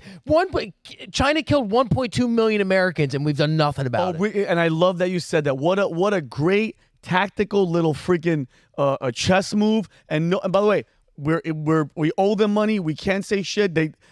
Buying up land in America, up land next to military bases. It's almost as if flying balloons, donating to Harvard, and supplying Harvard's endowment. By the way, and because who was it that said F Ukraine? Who was that?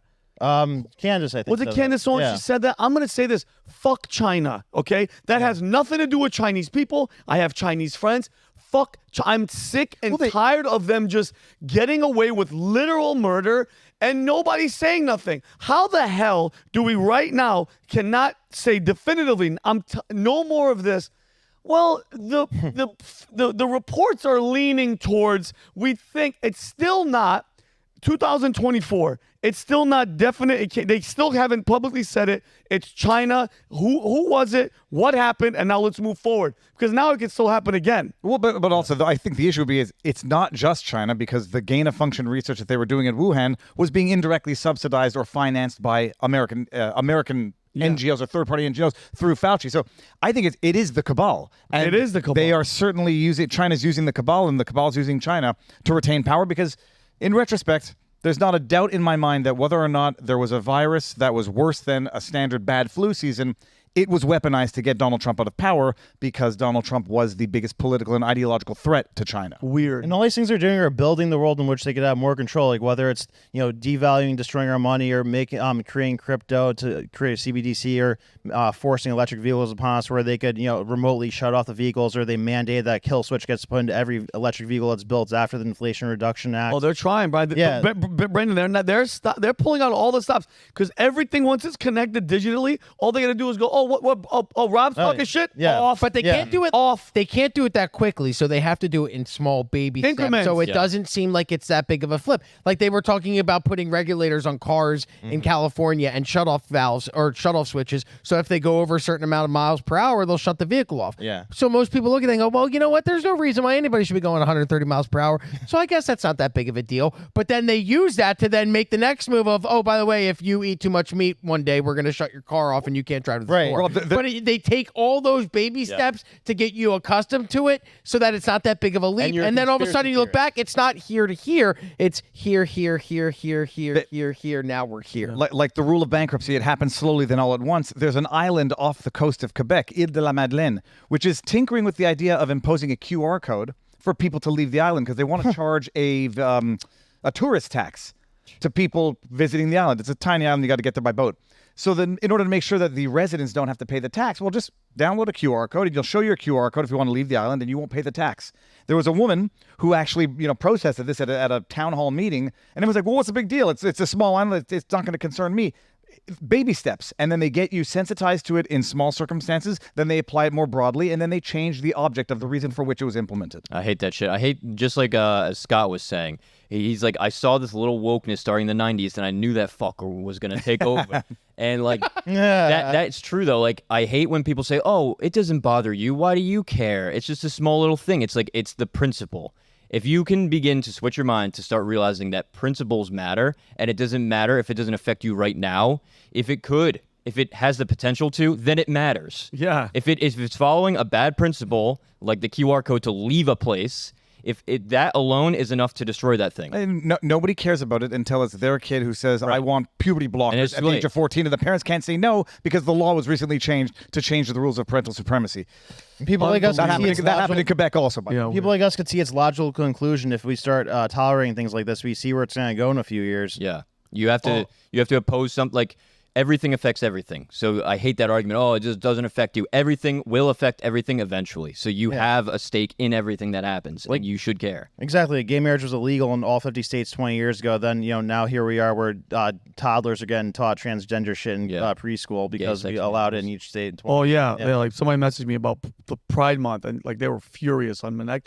He's like, what the Pride? What are you like, okay, you're gay. Congratulations. But you're in a G-string, naked, in the street, grinding. Get over it. Like, that is one of the most, like, I think, and I forgot the person's name on my neck. I wish I could remember it. They're like, Vinny, why don't we just take over that month and have it, like, just be you and be normal, a family something day to try to combat this disgusting, like, behavior in the street. Like, listen, again, and I'll go backwards. When I say F China, it has nothing to do with Chinese. It's not racist. China, the leader, when he's just smiling, that piece of shit, I don't like him. And when I talk and stuff about Pride Month, you shouldn't be prideful about anything. When people are like, I'm proud to be this. George Carlin said it the best. He goes, what are you proud of? He goes, you shouldn't be proud of something like I'm like accident, like by birth, I'm a Syrian. You shouldn't be proud of anything. Pride should be reserved for something that you achieve or attain on your own. I'm proud. Well, yeah, go ahead. Like you should have, there should be Family Pride Month where if you're gay, straight, black, white, Chinese, doesn't matter.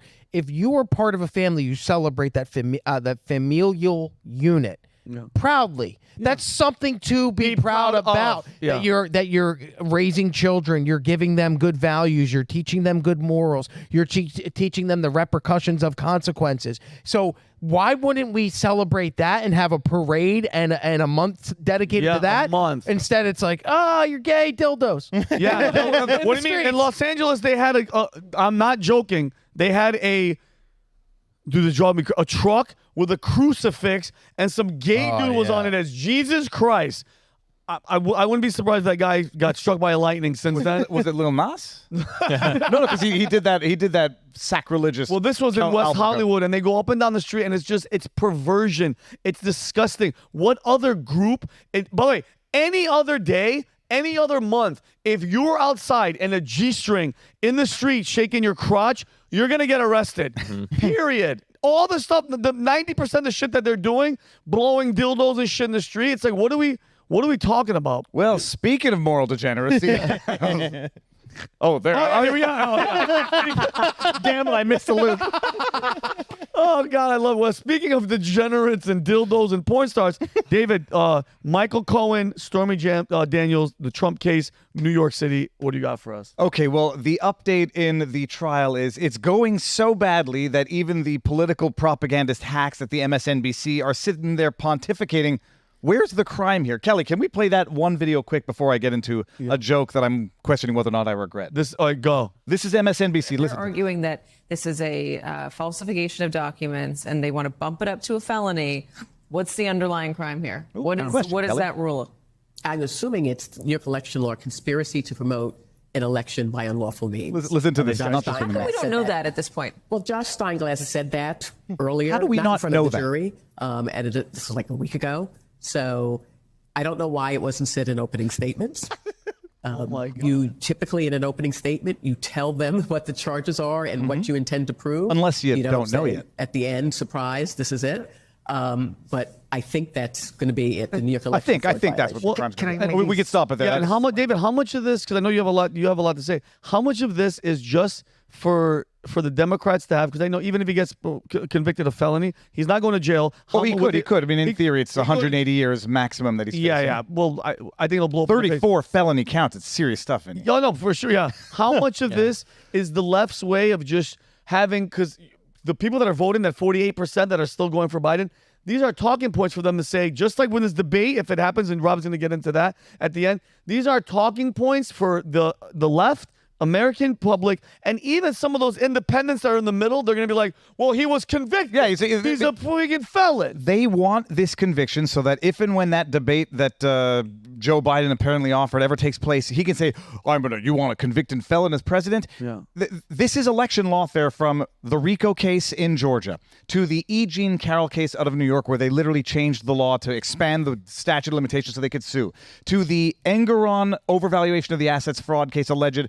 This is all election interference. And what's amazing is we're watching this trial now. There are two star witnesses. One is a confirmed liar porn star, Stormy Daniels, and the other is a convicted perjurer, confirmed liar throughout the years, tax fraud, Michael Cohen, his personal attorney.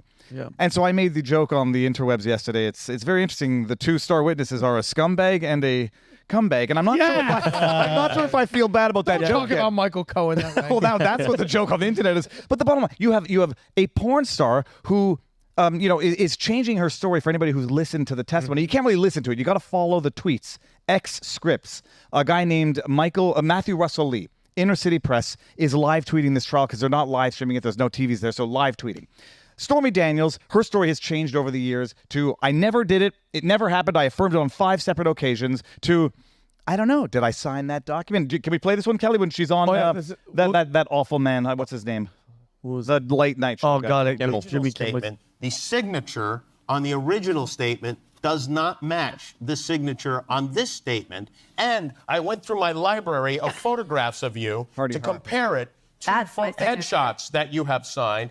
And these seem to match the original statement. Crowds clapping like, and am I getting at anything? Did you sign this letter that was released today?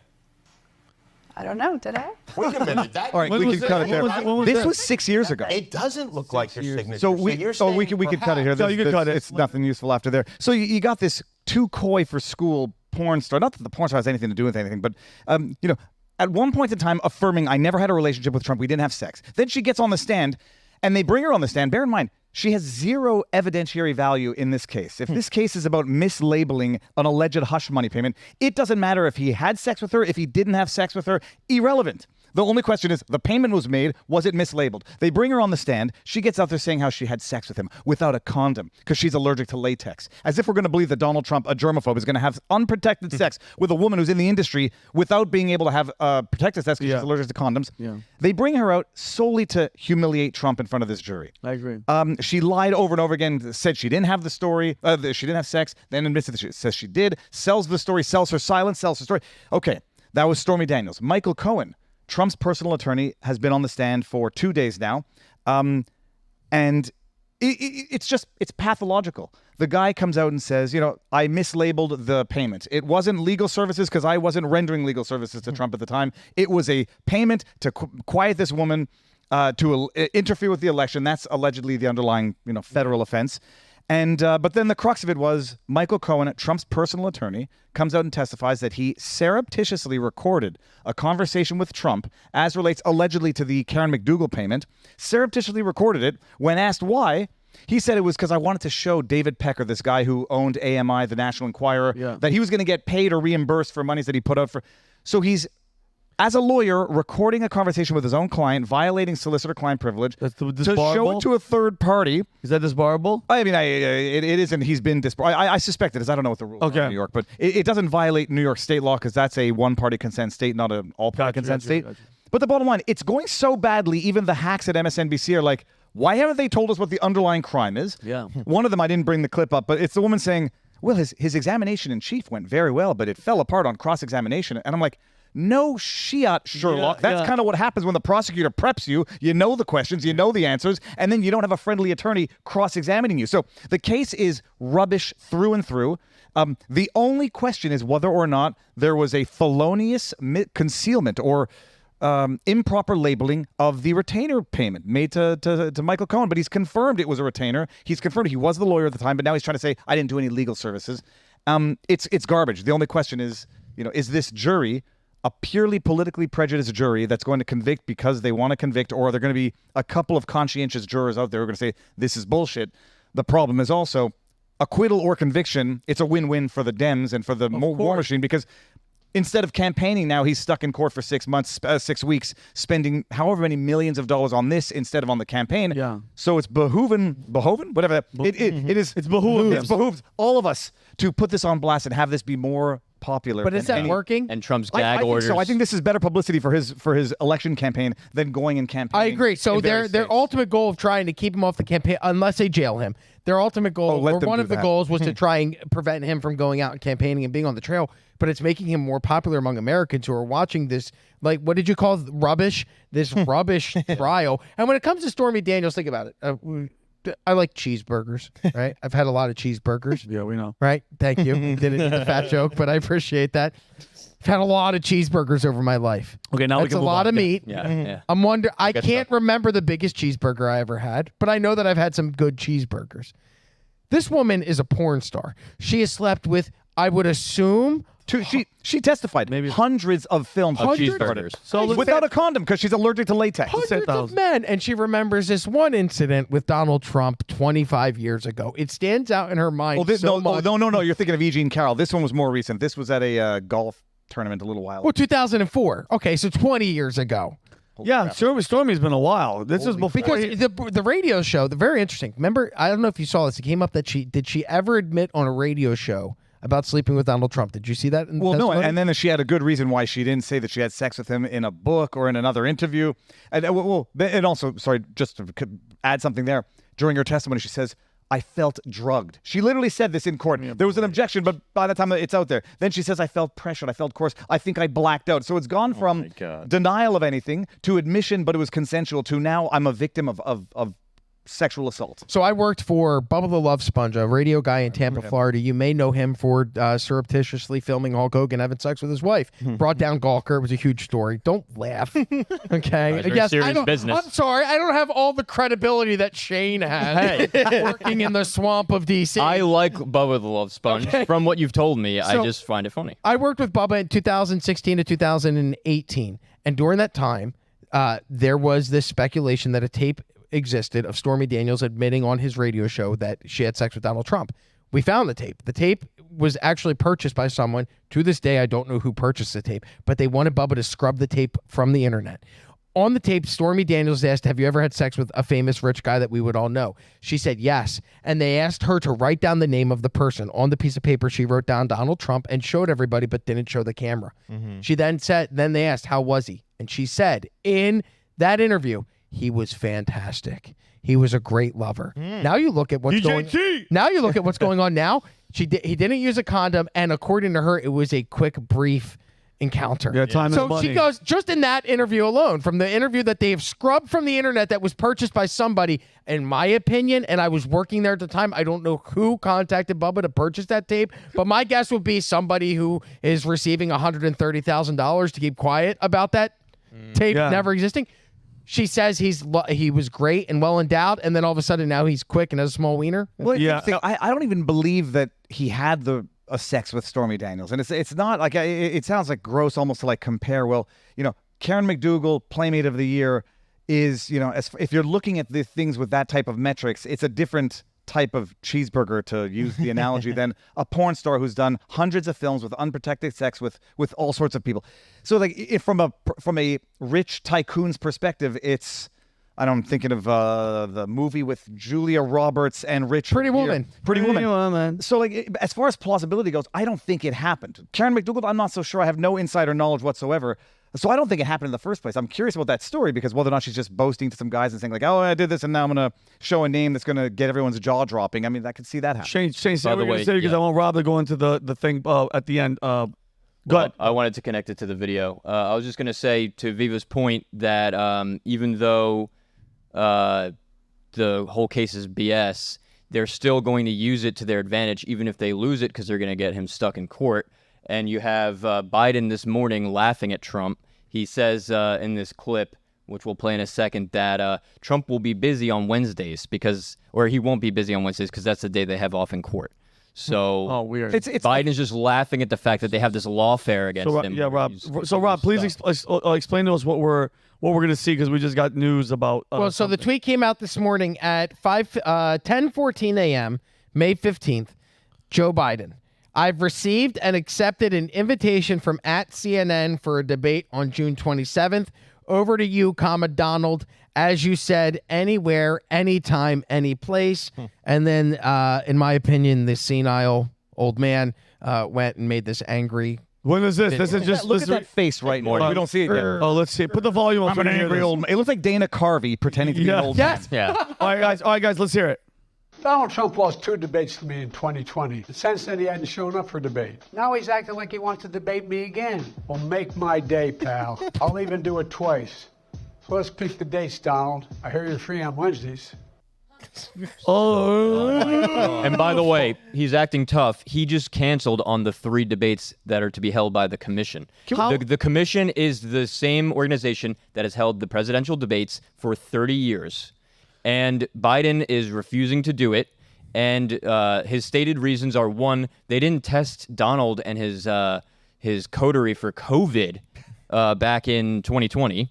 And then second reason is because he wants it to happen before early voting. So early voting, mail-in balloting. Cheating. Yeah, cheating. So Biden instead wants to do it in June, like 6 months before the election, so we can all forget about it. I wouldn't forget about how bad he agree does. to that. Well, and then he's going to do it in early September, is what Biden wants. And Trump, I think, accepted the June date. Challenge issued and challenge accepted. This is from Donald Trump's Truth Social account. Crooked Joe Biden is the worst debater I have ever faced. He can't put 2 sentences together. Crooked is also the worst president in the history of the United States by far. Agreed. It's time for a debate so that he can explain to the American people his highly destructive open border policy, new and ridiculous EV mandates, the allowance of crushing inflation, high taxes, and his weak foreign policy, which is allowing the world to, and I quote, catch on fire. I am ready and willing to debate Crooked Joe at the 2 proposed times in June and September. I would strongly recommend more than 2 debates and, for excitement purposes, a large venue. Although Biden is supposedly afraid of crowds. That's only because he doesn't get them. Just tell me when and I'll be there. And I quote, Let's get ready to rumble. That's a shout out to Rumble right there. Trump adjusted. He just and then guys, and as we're sitting here, Kelly, this might be an older video. Did you guys see? And again, we're talking about all the tactics that they're using, right, Dave? Guys, the lawfare, the impeachments, the Russian collusion, the conspiracies, the deep state. Jen Psaki, did you guys see the video? Former White House press secretary Jen Psaki, the ginger swindler, fantasized about Trump dying before the 2024 election on Tuesday morning appearance on MSNBC's Morning Joe. I'm going to have Kelly play this. This is last week. But this is recent. I'm shocked. Why would you even say this shit? Because it's a freaking dog whistle. Look, they know what they're doing. Let's hear this. I think many of them want to be close to power. They also assume or have this thought in their mind that maybe Donald Trump will go away. Maybe he'll go to jail. Maybe he will die, not to be too morbid, but maybe, he's not a young man. I think many of them want to be close to power. Wait. What are you even talking about, Jennifer? What are you nuts? Biden's not old. He's 81 and Trump is 77. This is what people call persuasion, or what was the word that they pre-programming? Like with the movies, predictive programming. Predictive programming. I don't even want to say these things out loud because we know what weapons the intelligence has had for a long time to cause bodily functions to cease function, like a heart attack. We know these things.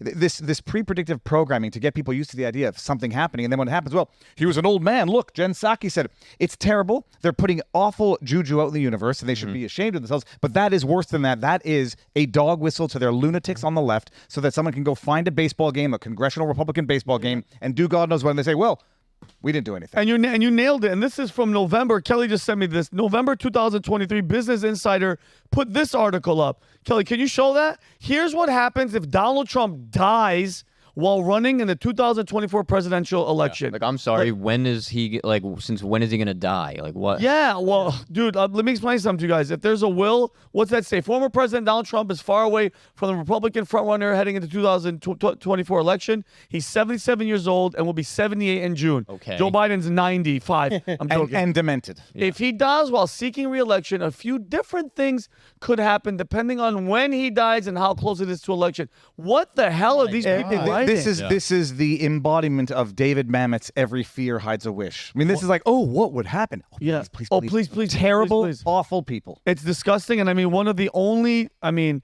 this. I heard this on Andrew Schultz's podcast, and did we talk about this on this one, Robbie? Where Andrew Schultz said a friend of his hit him up, and he said, "Because guys, let's look for the weak points, okay? Secret Service, you can trust them pretty much. He has his own private security. He's secure. The people love him. There are crazies out there. There's lone wolves. I think it would all be it'd be really, really set up. But the only time he's extremely vulnerable is when he's in the air, when he's flying. He's not a president. He doesn't have F-16 support or anything. And somebody mentioned what plane company does Donald Trump fly on? Boeing. Oh, God. So if, God forbid, something happens and they're like, whoops, the plane, guys, that Civil War shit, it's going to happen instantly. Yeah, it's wild. I just highlight something that people should pay attention to, that this is election lawfare, election warfare, all being waged by political operatives. Every player in this, now that we're seeing this, is a political operative. Judge Engoron is a political operative. Letitia James, Fannie Willis, Nathan Wade, Judge Marchand, whose daughter is representing Adam Schiff and Pax, who's the prosecutor, Alvin Bragg. Political operatives waging election war in real time. And Jack Smith. And the recent news now coming out of which document was it? They were in Mar-a-Lago, where he wasn't Mar-a-Lago. Which one is it now? The classified documents case. And now we're learning. And I double checked with Julie Kelly. Shoot? May I read this? We won't be able to bring it up. This is Jack Smith. We're discovering now that the documents, that infamous FBI photo of the trove of classified documents. God. 13 boxes, and this is quoting from Julie Kelly's, and I think it's a declassified.live. It's her Substack. You can find Julie Kelly on Twitter. She's amazing. Boxes contain documents with classification markings, and in all, over 100 unique documents with classification markings were seized. Certain of the documents had color cover sheets indicating their classification status. The DOJ's clever... Oh, and it says, sorry, did I miss it here? The DOJ's clever wordsmithing, however, did not accurately describe the origin of the cover sheets. In what must be considered not only an act of doctoring evidence, but willfully misleading the American people into believing the former president is a criminal and threat to national security, agents involved in the raid attached the cover sheets to at least 7 files to stage that photo. So you mean to tell me, so if I'm hearing you correctly, the FBI, along with Jack Smith, the prosecutor, planted cover sheets to make something look evidence that it wasn't real. Well, to make it look classified, and then to indicate that it was classified. And their defense will be, well, it was classified. We were just making it clear. They didn't indicate that to the court, from what I understand. I have to pee. I'm so sorry, guys. That's illegal. Wait, that's illegal. Wait, isn't that illegal? You can't plant evidence and shit to... What are we talking plainly about? illegal. Look, I don't know what's legal and what's not, because what's illegal to some is just good politics to others. Oh my! That is falsifying evidence, misleading the public, and it's election lawfare warfare in every state. And Judge Eileen Cannon out of Florida looks like she might be sticking a boot in it. And I just sound like a Canadian there. A boot. And the poop is hitting the fan in Georgia. Fannie Willis's disqualification has now been agreed to be heard by the Georgia Court of Appeals. So Scott McAfee, who didn't disqualify Fannie, that decision was brought up on appeal, and the Georgia Court of Appeals is going to hear it. So it's all falling apart, but it's achieved its lawfare election interference objectives in the interim. And just one more reason to prove that the FBI is completely biased. They completely work. And again, you always have to have the of, there are some good ones in there. Yeah. Well, then why aren't there more patriots talking shit? Yeah. Where are the FBI agents? One of them came up to me after the live event that we had. He's like, hey, man, we're not all bad. Well, I'm like, then guess what? Start opening your freaking mouth. And what those FBI agents that purposely set that thing up to make it look like it's classified documents, you should be fired and you should be put in jail. I said at the time it was like a Minority Report orgy of evidence. I don't remember exactly how I worded it. I'm going to go back and see if I look smarter in retrospect. It was a ridiculous photo op in the first place. What the hell are we talking? It goes back to the deep state thing, though. You know, like people say, like, oh yeah, here's the deep state that I'm talking about. Like it's just bureaucrats, but it's like an iceberg, like a literal iceberg. Like the people who call the shots are the deep state. You have no idea who those people are. Yeah, like in Rob's story, the deep state is packed with patriots. It's totally on our side. Or it's neutral. It's just they just serve the presidency, not the president. But we also help the president when he's a Democrat. The CIA, the FBI, the deep state, they are effectively the secret service for a political party. Nothing less, and maybe even something worse. It gets me sick to my stomach, and I just wish the more of the good ones that everybody talks about, like that FBI agent that came up to me, open your mouth. Point them out, expose them. They have no idea. I don't think they know who they are, though. Even the FBI agents, I don't think they have any idea who was actually calling the shots within the swamp. But like in this case, in this case, the guys with Jack Smith that put the cover letters, the cover sheets on these documents, you should. By the way, Jack Smith. Disbarred, what are you doing? Kevin Kleinfeld, the lawyer for the FBI who falsified documents. You know what happened to him? I think he got a 1-year suspended sentence. And that's it. Nothing. I think it's clear from all of this that these people got to where they are, certainly not from their own merits, because they're completely incompetent across the board. You look at the New York cases, you look at the Georgia case, you look at the D.C. cases, everyone sucks at their job. They don't even understand the law. And they've only gotten so far up the system because they help the system. Their merit is who sells out the best. Like who's willing to sell out the most and not ask questions and do what they're told. That's who rises up the ranks in the deep state. I just did a podcast with Norm Pattis. He represented Alex Jones, and you know what he confirmed in the interview is like, even the government doesn't know how many informants, how many CHSs, confidential human sources are. It's a proverbial blob. It's good that there's good people in it. Nobody's denying that. But the entity and the institution itself is corrupt beyond redemption. And stupid. I think it's quite insidiously smart. Well, it's staffed now with so many backstabbing cretins that they like I said, they didn't get there through merit. It's like the Soviet Union where they put incompetent people in control of things like Chernobyl, and that's why they went south. But they were loyal to the party, and that's why they got promoted. So they are clever, but they're stupid at the same time somehow. They're incompetent, but they are... Well, the top people build the big thing to be stupid. Mm-hmm. You know, like the people who look like they're in managerial positions are stupid. They're just loyalists. But the people who are deeply at the lowest depths of it, I think those people are smart. Yeah, but like Vinny said, they should stand up and say something. We got to weed these. You want to? Well, I imagine that 90% of the deep state doesn't know who's calling the shots in the deep state. Well, and then I was going to say secret recordings, and then go to whistleblowers and go to James O'Keefe's of the world. But then you do that, and you end up in jail. You end up exiled like Snowden. You end up in jail like Assange. They'll raid your house. The machine doesn't even let you rat on the criminality of the machine. Right. That's how big and powerful the machine is. Mm-hmm. Oh, it drives me crazy, bro. No wonder why they call all the judges, all the media, they're all connected. They could destroy your life in 2 seconds if you start calling shit about 33 ways from Sunday. The intelligence. Was it like an invisible hornet. 7 ways from Sunday. And he just when you go after the FBI, it's a very Chuck stupid Schumer thing is such to do. a freaking weasel worm. On your nose. Like Chuck Schumer is just a worm. A dangerous man. He's a dangerous man, and he's a dangerous man with power. Nancy Pelosi too. All right, guys. That was a fantastic episode. Banger. Nancy Pelosi is also a dangerous man. Rob is back. Rob is back. He went tinkle. I sat when I peed. But all right, guys. Thank you guys so much for tuning in. If you haven't subscribed, please subscribe to the channel right there. Hit the notification button. We're having three a week, guys. We're trying to grow the channel as much as we can. I appreciate your guys' support. David, Shane, Rob, Brandon, Kelly, everybody, Dre, everybody in the back. Jeremy, I love you guys. Guys, take care of each other. The fight is here. We have to fight. We have to stand up for what's right. Definitely go check out the Relentless Patriot. What was his date, Kelly? June 14th? Yep. June 14th. Flag Day and Trump's birthday with Scott and Joshua. Guys, I love you guys. Take care of each other, and we'll see you guys later. Peace out.